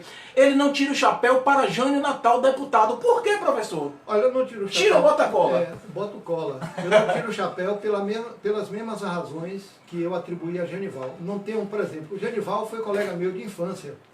Nós estudamos junto no ginásio, até a segunda série, daí eu fui para Salvador, parece que ele ficou aqui. Tá entendendo? Jânio Natal era um ano mais velho que eu. Ele era da turma seguinte, convivi com ele também, gostava de bola e tudo, mas não tenho nada pessoal contra as pessoas. O que a gente está aqui falando sobre o aspecto político, sim, político, da vida da pessoa, não é? Sim. Com relação a Jânio Natal, não tiro o chapéu de jeito nenhum, porque ele é uma pessoa que a dinâmica e a postura política dele não combina com a minha. É uma pessoa que tem uma atitude, dentro de Belmonte, uma atitude nefasta para a população. Infelizmente ainda existe um grupo de pessoas que segue ele, que dá respaldo a ele, que já era para ter extinguido ele daqui do cenário político de Belmonte, porque em 3 oportunidades que ele foi prefeito aqui em Belmonte, ele abandonou a cidade, ele cometeu estelionato eleitoral. Então eu não posso considerar um homem desse como um cidadão que Belmonte deva observar como um bom cidadão. Então não tira o chapéu, bota cola. Bota o cola. Pronto. Pergunta 18 aqui, rapidamente, não está na pauta não, mas eu vou falar aqui que eu sei que o senhor sabe. Fale um pouco do patrimônio histórico, arquitetônico de Belmonte. Vem alguma verba para isso? Para manutenção ou não? Fale um pouquinho o que você acha do patrimônio arquitetônico histórico da cidade de Belmonte. Tem verba para essa pasta? Olha, pelo que eu tenho conhecimento, não existe verba. E quando se vem alguma coisa, é muito pouca. Não dá para fazer absolutamente nada. Se é que vem. Porque sim, a Fundação Cultural, ela me parece que ela tem algum mecanismo de transferência de recursos para questão de preservação de mananciais, de mananciais artísticos ou de arquitetônico, né? Mas eu não tenho conhecimento de quanto é essa verba e se de fato existe. Entendeu? Entendi. Então Belmonte eu não sei. Agora, temos aqui em Belmonte uma situação muito específica, que nós temos aqui 2 prédios que são muito bonitos e que deveria passar por um processo de restauração e ser reaproveitado, que é os 2 prédios da Santa Casa de Misericórdia. E aí eu abro um parênteses para falar. Uma vez eu vi um candidato, que hoje já se mostra como candidato, falando sobre aquele prédio lá da Praça da Igreja Matriz, que é onde funcionava o Hospital Maternidade, né, que é da Santa Casa de Misericórdia. Aquilo ali não tem nada a ver com o poder público. Aquilo ali não é da ossada do poder público, nem da Câmara Municipal. E eu já vi pessoas, eu não vou citar nome aqui, porque eu não quero constranger o nome da pessoa, que ele é candidato, mas é muito conhecido aí atualmente, faz muita transmissão ao vivo, criticando A, B e C, atirando para tudo quanto é lado, e falando da Santa Casa de Misericórdia, sem saber a real situação da Santa Casa de Misericórdia. Aquilo ali é uma instituição filantrópica, atirando para todo lado? É de propriedade da Igreja Católica, da ordem da Santa Casa de Misericórdia. É uma ordem que existe na Igreja Católica. Entendi. Tá, então, aquilo ali e tal. Então tem esse patrimônio que está aí, e que as pessoas, eu vi esse cidadão fazer uma transmissão, apontando, dizendo, responsabilizando prefeitos, Câmara Municipal. Não está correto isso. Sabe por quê? A pessoa tem que ser um candidato, ele tem que se projetar de forma correta. Porque aqui, além do que, Alex, a Santa Casa de Misericórdia, esses 2 prédios estão sob caução na Justiça há muito tempo. Todo mundo lembra-se de Dr. Jurandir, que trabalhou aqui no como médico, um bom médico, uma pessoa excelente, gostava de jogar bola e tudo mais, esse negócio todo e tal. Ele trabalhou muito tempo na Santa Casa de Misericórdia, e depois que ele foi posto para fora, ele moveu uma ação trabalhista contra a Santa Casa de Misericórdia. Sim. E como a Santa Casa alegou que não tinha recurso, ficaram os prédios sob caução, para até decidir a decisão final, aquele prédio ser revestido para pagar a indenização trabalhista dele. Me parece que o prédio onde funcionava o Hotel Candeias, né, o Hotel São Jorge, ele parece que foi a leilão por conta dessa situação, mas o prédio ainda está sob caução. Então, nem que a prefeitura quisesse, poderia mexer. Entendi. Porque está sob caução da Justiça. Então vou fazer pergunta do internauta. Até que fim teve um corajoso aí para fazer a pergunta para o professor, porque o professor é uma enciclopédia, assim, eu vou dizer, um CPU ambulante. Então, assim, um entrevistado fez uma pergunta que já estava na pauta, mas eu vou usar dele. Raimundo Santos fez uma pergunta. Pergunte aí, Alex, ao professor Alberto Rocha, como ele avalia o governo Rui Costa nessa luta contra o Covid-19. Olha, com relação à postura dele especificamente a essa pandemia... Pergunta do internauta. Do internauta. Raimundo Santos. Raimundo Santos, né? Então, Raimundo, com relação a isso, você sabe, eu já falei aqui, se você estava desde o princípio, eu não sou do PT desde 2013. Mas não é por isso também que eu deixo de reconhecer as coisas corretas que possam ser feitas, né? Tá entendendo? Eu acho que a atitude de Rui Costa e de muitos governadores do Nordeste está sendo correta. Porque se a gente, imagine, se a gente não fechar, não tiver os devidos cuidados agora com essa pandemia, né, com esse coronavírus, que ele tem um nível de letalidade, de contágio maior do que qualquer outro vírus da própria cadeia dos coronas, não é? Sim, sim. Ele é muito mais agressivo do ponto de vista da contaminação. Então, como a gente não tem ainda estudos pormenorizados, o que é que diz a própria experiência humana? A precaução. Então a gente não pode. Então eu acho que o governo do estado, olha o que é que está acontecendo. Pela primeira vez na história da Bahia, o governador, que é do PT, junto com o prefeito ACM Neto, que são grupos que sempre historicamente foram contrários, se abraçaram em nome do combate à coronavírus. Eu achei essa atitude a atitude mais interessante no cenário político da Bahia. Então, não quero com isso dizer que Rui Costa esteja coberto de razão em tudo que ele faz. É uma pessoa, por exemplo, que com relação ao funcionalismo, à reforma da Previdência, agiu muito errado, se distanciou completamente do discurso originário do PT, que era em favor dos trabalhadores, tá entendendo? E ele fez uma coisa que sacrificou a classe trabalhadora e os trabalhadores como um todo no estado da Bahia. Gente, já passamos das 18 horas e 14 minutos. Basicamente, nós teríamos já encerrado a live, mas como a audiência hoje está bombando, a live não piscou até agora, as pessoas estão interligadas, o internauta está nos ajudando aqui, compartilhando e curtindo e mandando mensagem. Vou prosseguir que ainda tem umas perguntas, mais algumas perguntas. Professor Alberto, pode escolher qual de um número aí, qual que você tira o chapéu? Qual que tem ainda aí? 2? 2, 4, 6, 11, 6. 2. Professor Alberto, você tira o chapéu? Já vou fazer junto com a outra pergunta Esse aqui. Também não. Não tira o chapéu não. De forma nenhuma? Vou explicar depois quando você citar o nome dele. Então vou fazer aqui junto que tem a ver. Na segunda-feira passada, o repórter Antônio Marcos, nas redes sociais, chamou a atenção de Moisés Santana, meu amigo, internauta nosso aqui, amigo. Nosso amigo, por ele chamar os eleitores de Bolsonaro de gado. Também vi o senhor divergir do pensamento com ele. Pergunta, o que houve? O que você acha do governo Bolsonaro? Então por que ele não tirou o chapéu para Bolsonaro? Eu não tiro o chapéu para Bolsonaro, né, porque, por razões óbvias, ele é uma pessoa que ele está indo na contramão da história, está indo na contramão das conquistas civilizatórias alcançadas até hoje a duras penas pela humanidade, de luta contra a violência, de luta contra o genocídio, de luta contra a tortura. Isso tem sido uma luta constante da humanidade e conquistas civilizatórias. Então ele está indo contra essas conquistas civilizatórias, entendeu? Então eu não posso tirar um chapéu para uma pessoa dessa que fala contra a ciência. Ele, por mais... eu, por exemplo, sou ligado a uma religião a uma concepção espírita, mas eu não, como eu falei, o espiritismo está junto com a ciência, vendo aquilo que a ciência nos coloca à disposição para a evolução do corpo humano, do espírito humano. Então, o que ele está fazendo é um absurdo, entendeu? Agora, você leu aí esse negócio sobre a questão do Antônio Marcos? Antônio Marcos, ele chamou a atenção de Moisés, nosso amigo, porque Moisés ele citou na live anteriormente que como os eleitores de Bolsonaro, entre aspas, chamou de gado. E eu vi o senhor divergindo também nas redes sociais de pensamento de Moisés. Tem alguma contra Moisés? Ou... Não.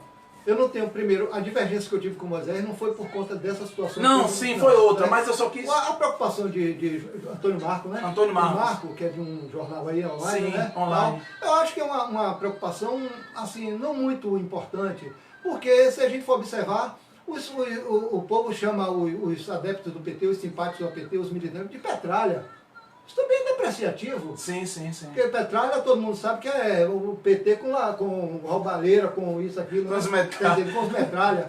Então isso é depreciativo, tanto quanto chamar de negócio. Mas isso é um jogo que a sociedade política, o que a sociedade brasileira tem feito para atingir um lado ou outro. Isso é essa bipolarização que está ocorrendo aqui no Brasil. Eu não vejo maiores preocupações com relação a isso aí não. Sabe por quê? Depois que Bolsonaro sair, ele vai abrir o portal e o gado vai sair todo junto com ele. Olha, bumba, tem coisa aí. Pra quem você tira o chapéu, professor? Escolha mais um número. 6. 6 ou meia dúzia? Deixa eu ver se é a mesma coisa, 6 meia dúzia. Já fez, o internauta fez, o senhor já pincelou, mas... Esse eu não tiro o chapéu não. Não tira o chapéu? Olha, Vando Silva, você que fez a pergunta nesse instante do Covid-19, ele não tira o chapéu para o governador da Bahia, Rui Costa. Por que, professor? Eu não tiro porque, como eu já falei, ele é uma pessoa que ele se distanciou muito do discurso originário do PT e está atuando dentro do princípio da política neoliberal. A exemplo do que foi a reforma da Previdência aqui do Estado, que ele apresentou uma reforma muito mais prejudicial do que aquela que foi aprovada no Congresso. Isso é um absurdo o que ele fez. E pior, ele convocou urgência urgentíssima para a discussão do projeto de reforma da Previdência do Estado, no momento em que estava em recesso a Assembleia Legislativa, justamente para não dar margem ao debate democrático sobre a matéria. Então, quer dizer, como é que um partido que se autodenomina de esquerda, no campo da esquerda, que eu acho que não está mais, há muito tempo, não está no campo da esquerda, mas que, vamos lá, que esteja no campo democrático, ele não aceita o debate democrático e sangra a categoria, sangra o funcionalismo público com uma reforma perversa e mais, se colocava tanto contra a reforma no Congresso Nacional e queimou a boca cá, e rasgou a boca no arame cá no Estado. Então é um contrassenso. Então eu não tiro o chapéu por uma atitude que negou o discurso originário do PT, que era um discurso em favor dos trabalhadores. Então foi muito interessante, professor, essa pergunta do internauta, juntamente com esse tiro de chapéu, porque nesse instante você deu um apoio, entre aspas, ao trabalho dele no Covid-19, juntamente com a Semineto. Mas agora você não tira o chapéu pela postura dele... Do conjunto da obra. Do conjunto da obra. Muito interessante. O pensador geralmente trabalha dessa forma, ele sabe separar, vamos supor, o repórter, o joio do trigo, o repórter da pessoa, o professor da pessoa. Então isso é muito interessante. Quero agradecer você. Passamos de 60 pessoas praticamente nos assistindo nesse instante. Júnior M. Filho, a sabedoria do mestre é gratificante. Então é gratificante assistir. Parabéns pela entrevista, professor Alberto Rocha e Alex Ramos. Júnior M. Filho, eu chamo ele só de John. Ele é de Porto Seguro, ele é da família do pessoal do Pão. Tá que bom. Ele Eu agradeço a deferência dele, viu? Obrigado. Como analisa a política mundial, em especial da Bahia? Da Bahia você já falou, já vou riscar. A política mundial, como analisa ela? Eu acho que a política mundial ela ainda está aprisionada aos países que demandam essa política, que são os países do grupo G8, né? O G8. Eles é que determinam a política mundial, porque eles é que têm o controle da economia mundial, como nós vivemos no mundo, planeta, sob a égide da economia de mercado. Então, o que é que ocorre? Quem tem um poder maior é aqueles que dominam melhor essa economia.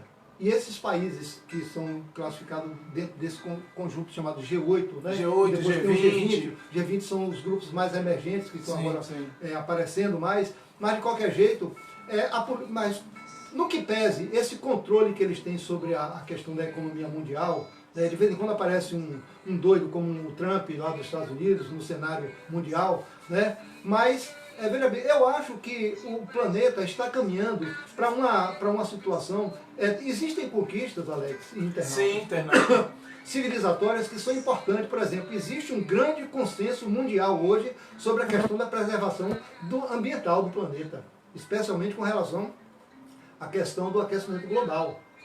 Fora outras, fora a questão dos oceanos, está entendendo? Eu, por exemplo, Alex, ano passado, em dezembro, fui convidado para ir em Caravelas participar de um evento de uma organização internacional chamada Conservation International.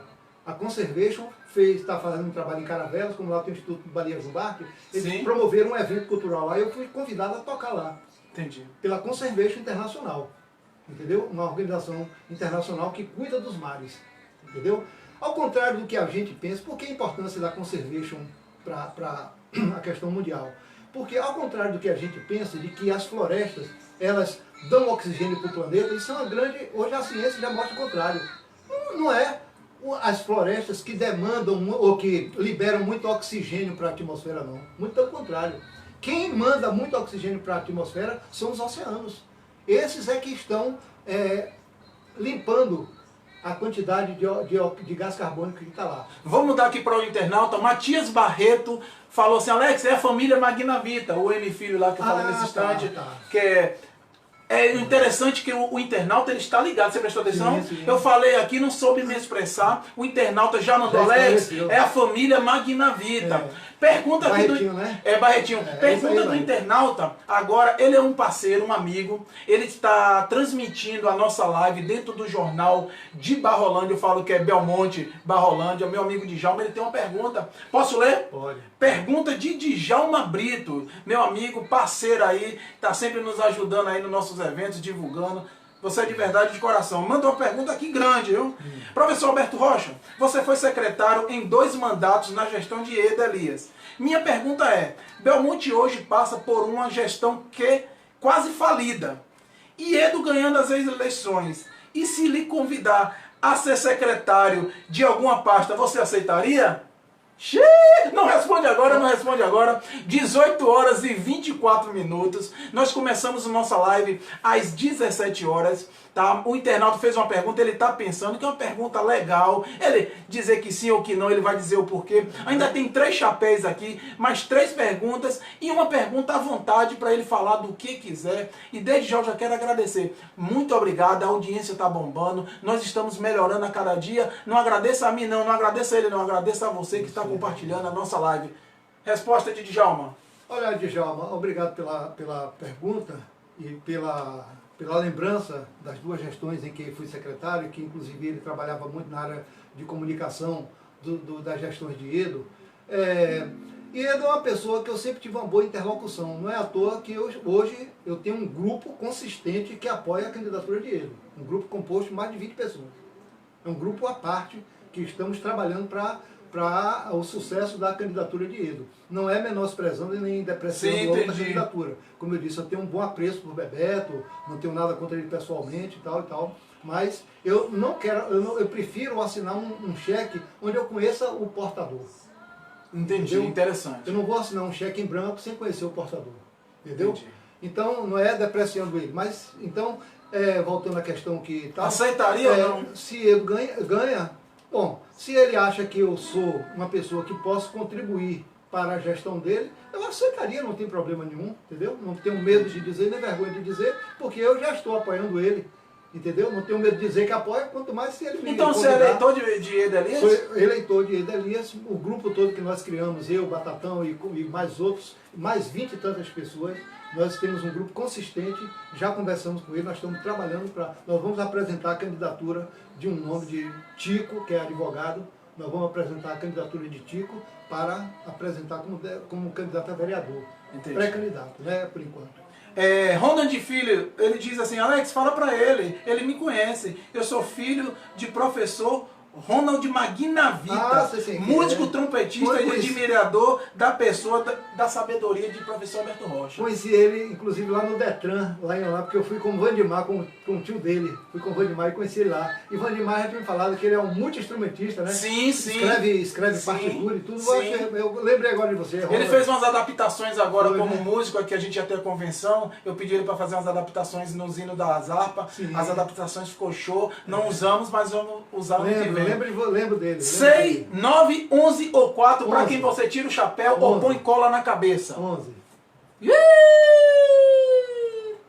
Não diz o nome não, só lê que eu vou... Obrigado você, internauta. Você tira o chapéu? Não tiro o chapéu. Mas não. É um secretário? Não vou falar o nome. Não tiro o chapéu não. Você não tira o nome para esse secretário? Depois eu vou explicar quando você achar conveniente. Bomba! Então você bota a cola na cabeça, não tira de forma nenhuma. Não tiro não.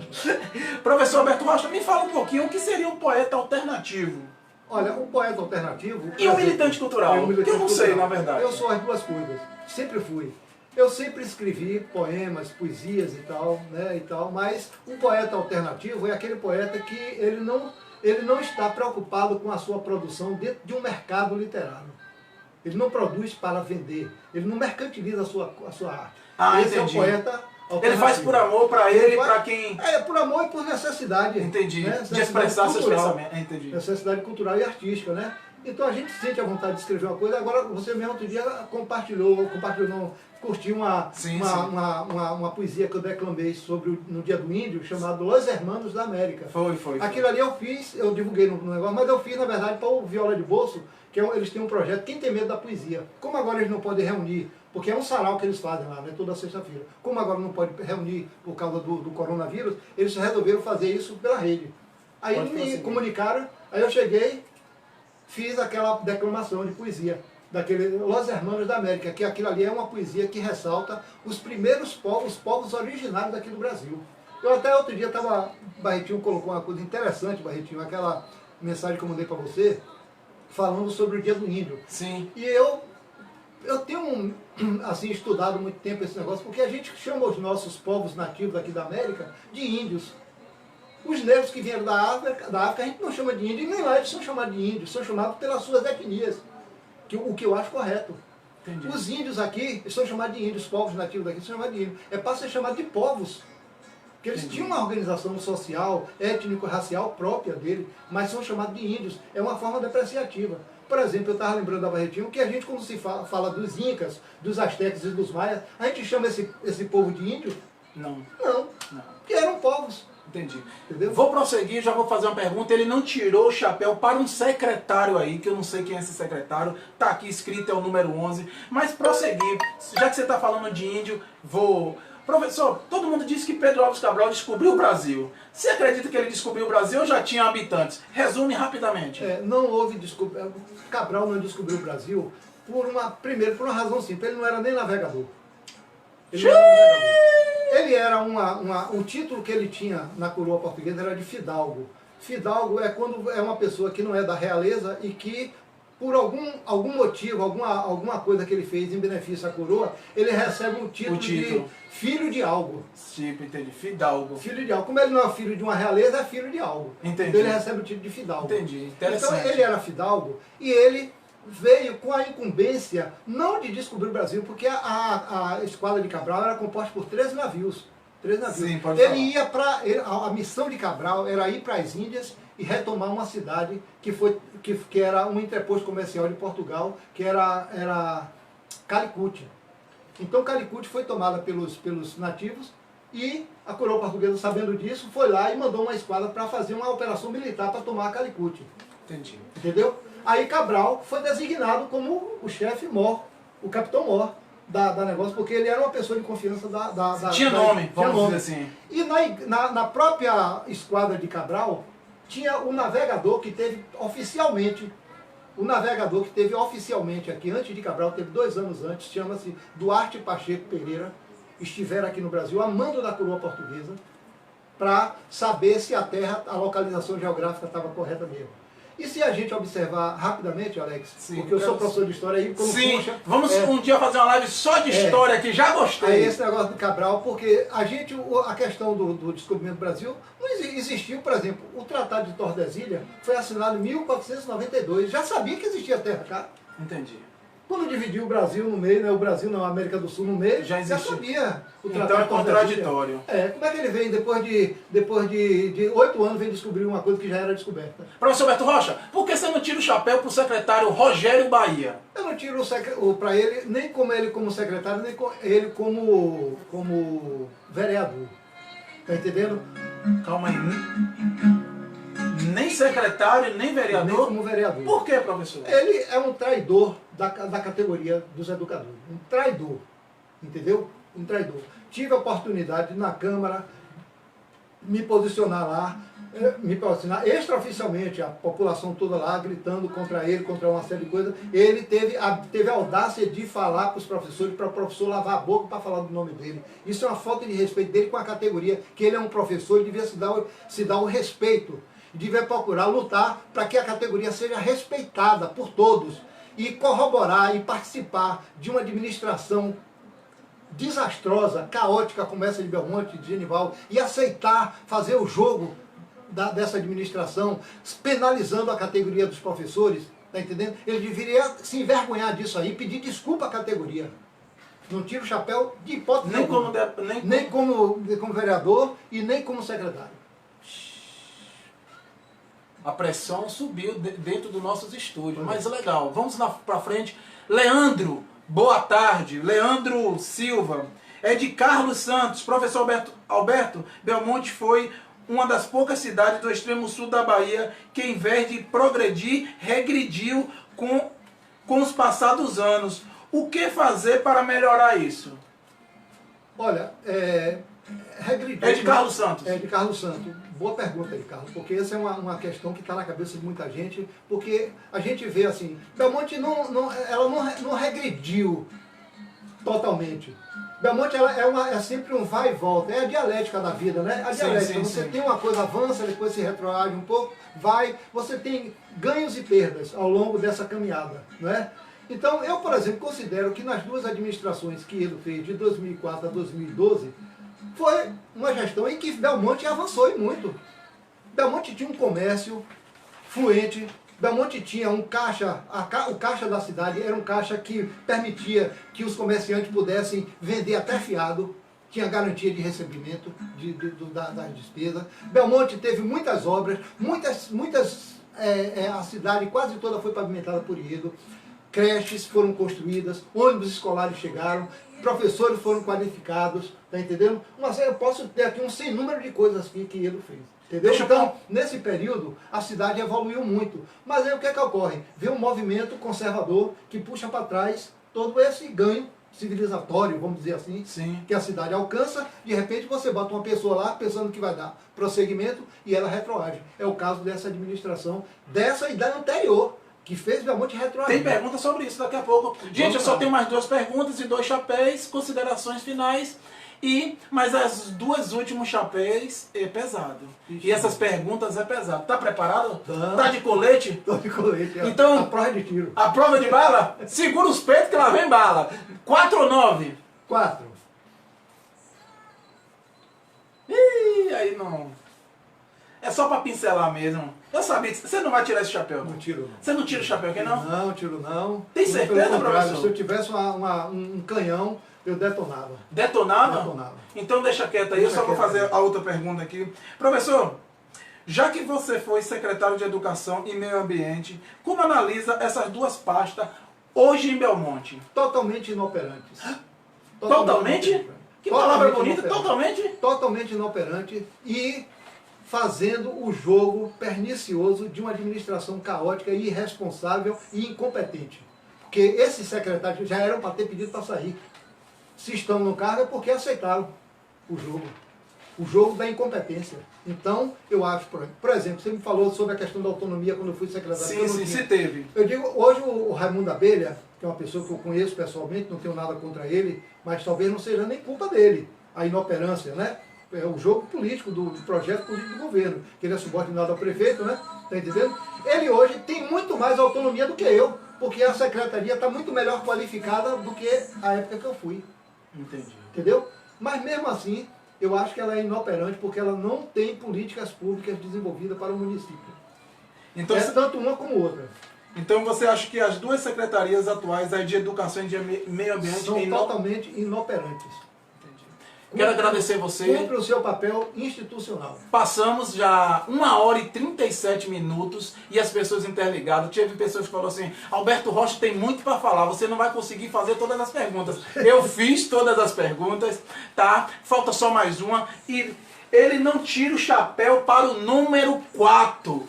Por que, professor Alberto Rocha, você não tira o chapéu para o coronavírus? Eu não tiro para o coronavírus porque ela se constituiu numa pandemia, que é uma epidemia a nível global. Sim. Né? Isso pode trazer vários prejuízos, não só do ponto de vista econômico, mas do ponto de vista humano. Então é um vírus letal que nós temos que ter todo cuidado. Eu peço a todos os internautas que tenham o maior cuidado de preservação da vida dos seus familiares, principalmente dos idosos que têm algum tipo de enfermidade que possa ser prejudicado pela absorção do coronavírus, tá entendendo? E vamos acreditar na ciência e não daquilo que uma pessoa que não tem o menor respaldo científico fica falando, denegrindo a imagem da ciência e dizendo que afastamento social não é bom, que é prejudicial. Olha, a economia a gente reconstrói, vida humana a gente não reconstrói. Boa tirada, boa. Neivan, interligado na nossa live. Eu quero, você que está ligadinho, passamos de 50 pessoas nos assistindo live, depois tem outras pessoas assistindo. Tem 4 canais aí que está transmitindo a nossa live. É a LWR, Alex Ramos, Jornal de Barrolândia e o Jornal de Cabral também está transmitindo a nossa live. Alexandre Magnavita, Djalma Brito, apoiadores JR Abotadouro, Mercadinho da Família e Crediário Barbosa. Professor Alberto Rocha, vou te perguntar aqui, eu quero te falar agora um tema liberado. Você vai falar o que você quiser, o que vem na sua cabeça. Você vai falar, mas antes disso, número 9. Sim, quem é? É Bomba? Bomba não, essa daí não. Quero agradecer você, internautas aí. A grande o quê? Deixa eu... A imprensa, é? Isso. A grande imprensa brasileira, tira o chapéu ou bota a cola? A imprensa brasileira, essa que fala do coronavírus, que fala de Bolsonaro, que fala de Lula. Olha, no geral, se a gente for especificar com relação à questão de coronavírus, a gente pode até dizer, tá, eu tiro o chapéu. Mas no geral, é uma imprensa que ela é comprometida com a espetacularização da violência, por exemplo, né? que da exposição desnecessária da sexualidade, coisas que eu acho que não traz proveito, não traz crescimento para quem assiste, entendeu? Também eu não quero ser aquele retrógrado e dizer que ela deva ser uma fechada conservadora, não. Existem momentos, existem formas de você abordar. Por exemplo, eu quando fui professor, eu fiz uma vez um ano, eu juntei primeiro, segundo, terceiro ano do ensino magistério na época, e fiz uma oficina pedagógica chamada sobre a temática sexo e sexualidade. Trabalhei essa questão em sala de aula, mas sem apelação. Sem apelação. Eu tenho fita cassete, fita VHS gravada em casa. Esse trabalho que eu fiz. Mas um trabalho muito bem feito, falando sobre menstruação, sobre a questão feminina, sobre os preconceitos, sobre vários assuntos. Agora, de uma forma didática e correta. E ética, né? E ética. Agora, o que eu vejo é que existe muita espetacularização da violência nas televisões. Você pega um programa em qualquer televisão, se você pegar a televisão e espremer, sai sangue. Sai sangue, infelizmente. Entendeu? A mídia brasileira. A mídia brasileira espetacularizou. Renata Branco, assistindo a nossa live. Fabian, ele diz bem assim, professor Alberto Rocha, Alex Ramos, que bela entrevista, parabéns a vocês dois. Moisés Santana está dizendo que tem live dele também, 17 horas. Gente, Alex Ramos, ele não tem problema. Você que tem alguma coisa para falar, manda aqui que a gente lê no ar. Moisés é meu amigo, ele tem live às 7 horas hoje, uma live dele. Então você também curta, vá lá. Muito obrigado, meus internautas. Pode falar. Deixa eu falar só uma coisa, que tem uma pergunta bem anterior que você fez, assim, que eu acho que de uma pergunta que era ligada à outra, sobre a questão de Moisés. Foi. Você tem algum problema? Né? Eu não tenho problemas com Moisés, não. Pelo contrário, eu adoro Moisés, tá entendendo? O que ocorreu, por isso que eu disse que a divergência de Antônio Marco ele foi uma, a minha foi outra. Entendi. A minha divergência com ele foi que, infelizmente, ele estava produzindo uma live onde ele estava criticando a população de Belmonte por não agir, por não fazer isso, por não fazer aquilo. Eu achei errado ele... Eu também não concordei. Achei errado ele fazer aquilo, generalizar, porque ele sabe muito bem que em Belmonte tem pessoas que dão a cara para bater. Por exemplo, eu tenho um enfrentamento, ninguém na prefeitura gosta de mim.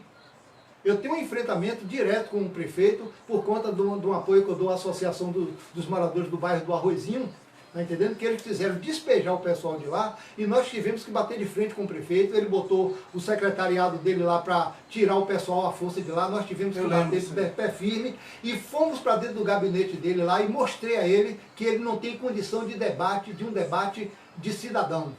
Entendeu? Então, a partir disso aí, ele e o outro que estava em conluio com ele, que era o dono das terras lá, um tal de um Luiz Ritt aí, tá entendendo? Então, eu não posso estar ouvindo, porque se o Moisés está fazendo uma live e eu gosto dele, estou assistindo. Então, se ele diz uma coisa que me diz respeito, se ele estivesse falando... Agora, o que aconteceu foi que durante esse processo de discussão com Moisés, ele começou a jogar a coisa para o lado sentimentalista, como se eu estivesse abordando a questão pessoal da vida dele. Nunca fiz isso, pelo contrário, admiro a luta dele de chegar onde ele chegou, de estar buscando crescimento, de conhecimento, tudo. Trabalhou comigo, eu fui secretário, ele me ajudou demais. Ele já falou. Tá entendendo? Não tem um problema. A única divergência foi essa. Mas, infelizmente, as pessoas que estavam acompanhando, aquilo que eu falei com o Moisés, a sua claque, ela é desinformada. Porque ela começou a mudar o discurso, achando que... Mudou o pensamento, teve né? gente até que me chamou de branco, que eu era racista.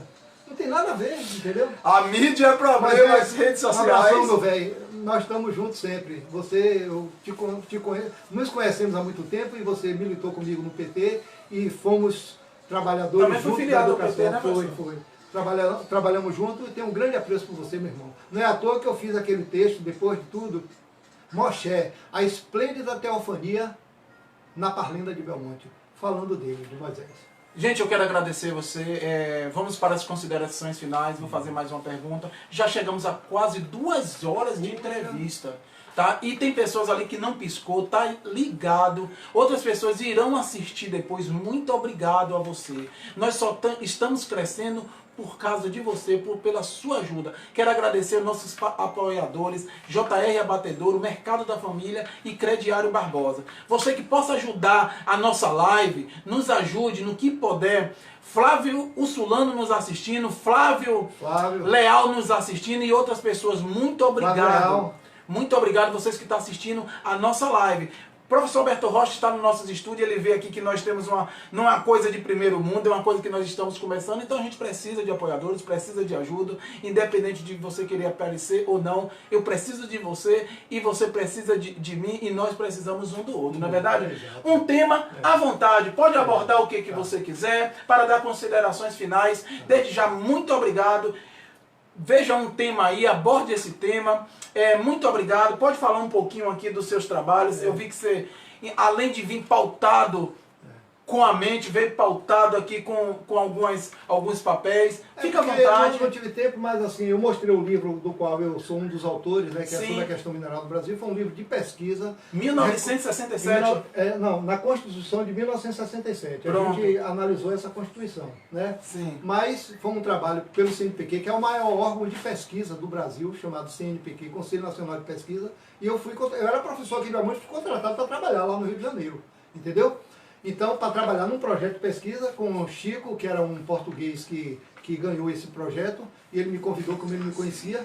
Tal. E também trouxe aqui um documento que foi o trabalho meu de conclusão do curso, né, o trabalho de conclusão da minha pós-graduação, Lato Sensu, né, que eu fiz sobre um trabalho, eu escrevi sobre um trabalho inédito, que era sobre o papel da bioética no processo de avaliação da aprendizagem escolar. E aqui é um parecer, eu sei que não vai dar para ler, mas pelo menos pode falar. É um parecer onde a minha orientadora, ela faz a seguinte leitura do trabalho que eu fiz. Eu vou ler aqui. Trabalho original e com fundamentação teórica aprofundada, denotando um esforço e responsabilidade do aluno Alberto da Silva Rocha.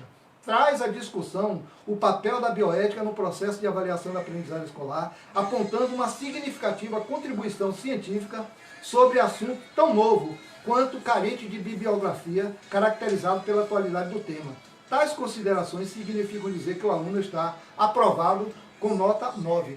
Aliás, eu estava falando para o Alex que essa minha nunca dá 10. Nunca dá 10 a ninguém. Só deu 9 a mim e mais 2 pessoas. Então, eu procuro me atualizar para entrar em debates com as pessoas, não um debate depreciativo, não entro em vida pessoal de ninguém, nunca fiz isso, tá entendendo? Eu discuto dentro dos parâmetros daquele conhecimento que eu tenho, tá entendendo? Procuro me atualizar e faço, uma vez uma pessoa me falou, Alex, que eu cito muita gente, muito autor. Para que citar? Eu cito para as pessoas entenderem que não é meu pensamento. E que você lê e está inteirado. Mas para dizer, porque tem gente que fica pensando, essa coisa da cabeça dele não é.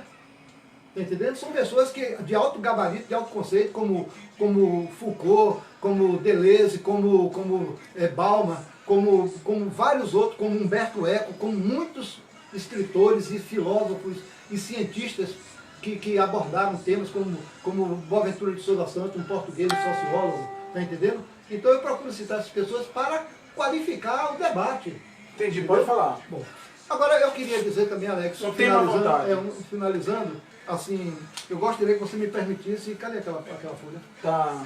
Tá aqui, né? Gentileza. Porque, porque eu também gostaria de ter feito... É a última folha. Pessoa? Assim, porque... Quando você procura aí, gente, 18 horas e 48 minutos, nós teremos live, talvez na sexta-feira. Vou começar uns debates, entrevistar pré-candidatos a vereadores, para eles também expor seus pensamentos. Você que faz parte da renovação, pode procurar a LWR. Você que tem algum trabalho, alguma coisa pertinente que ajude a população, pode nos procurar. Estaremos fazendo uma live para a semana, diretamente de lá da feirinha, aquela feirinha daquele povo lá que trabalha todo dia. A perspectiva deles em meio a essa coronavírus, como é que está esse trabalho, só a só, dia a dia. Então vamos fazer uma entrevista 10 horas da manhã, diretamente do centro da cidade. Eliane Santos está curtindo a nossa live, Moisés mencionou o nosso nome. Muito obrigado. Prossiga, professor. Então, eu gostaria só, se você me permitir, Permito, fazer sim. uma lembrança A LWR de um áudio, de um vídeo que eu assisti.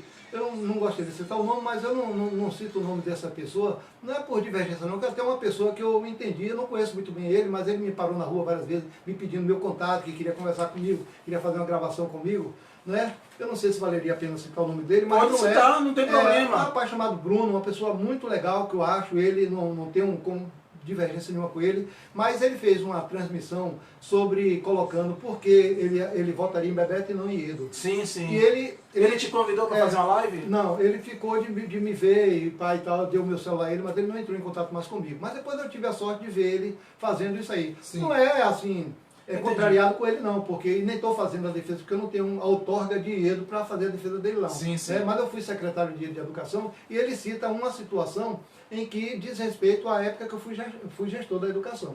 Que foi umas contas que ele disse que não votaria em Iedo por duas razões. Primeiro, eu quero dizer que o Bruno ele inicia a busca dele por informação, ele usa uma metodologia correta, que é buscar informação sobre os candidatos e tal. Mas a argumentação que ele usa acaba detonando a metodologia dele.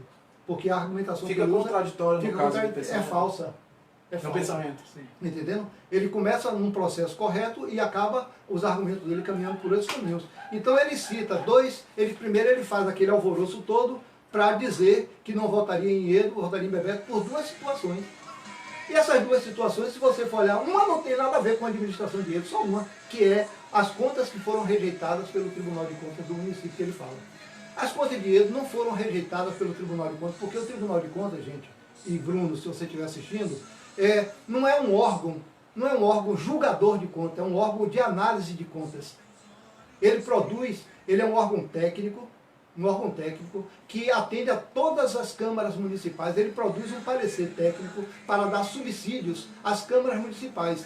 Se cabe à Câmara aceitar ou não a argumentação do Tribunal de Contas, porque junto com a Câmara existe uma assessoria contábil, que vai dizer se aceita ou não aquela argumentação.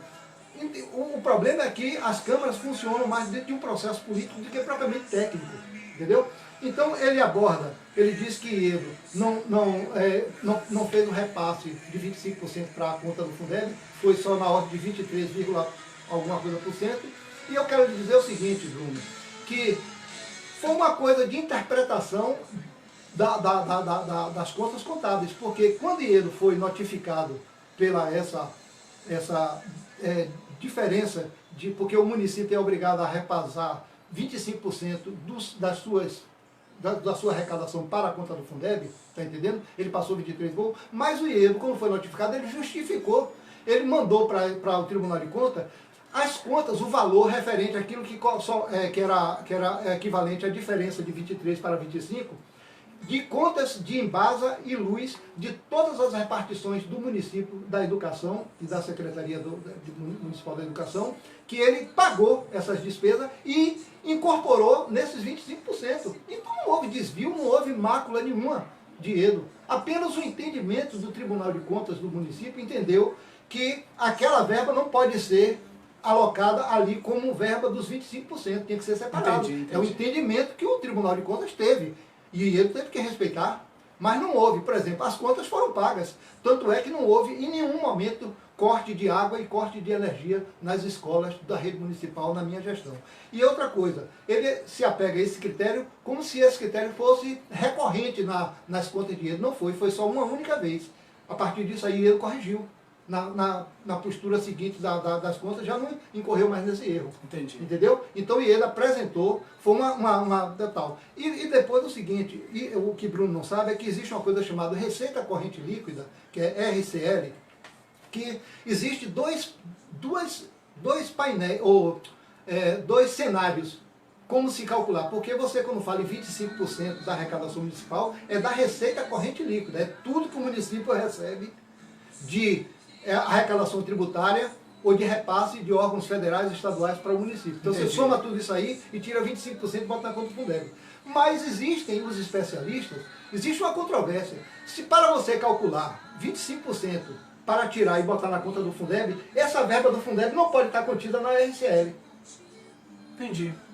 Mas tem outros que dizem que tem que estar. Então há uma divergência de interpretação. Entendeu? Então isso gera uma série de conflitos na hora de análise de contas de prefeituras e tudo mais e tal e tal. No que concerne à administração de Edo, aconteceu essa situação, que não foi uma situação de corrupção nem de desvio de dinheiro. Foi uma situação de interpretação do Tribunal de Contas dos Municípios, que achou que aquela verba não pode ser incorporada, não pode ser entendida como dentro dos 25%. E, por último, ele cita um segundo critério, que é o fato de Edo nunca ter se manifestado contra a administração atual. Ora, se ele usa isso como critério para dizer que não vota em Edo, então ele também não deveria votar em Bebeto, porque Bebeto nunca se posicionou contra a administração atual. Entendeu? Se esse é um critério, porque ele diz, eu não voto em Edo, porque ele nunca se manifestou contra a administração municipal. Ora, a profissão que ele tem, que ele disse, Edo é advogado, tem na veia já e tal, não. A Constituição Federal nos dá a todos nós brasileiros o direito de fazer denúncia e usar o recurso do Ministério Público para denunciar as irregularidades no público. Entendeu? Então não cabe a um advogado apenas, não. A profissão não é que determina quem tem que fazer o negócio. Porque se fosse isso, por que a Alice Brito, que foi a ex-prefeito, por que ela também nunca se pronunciou contra a administração atual? O descalabro dessa administração. Ela também é advogada, se você não sabe, Bruno.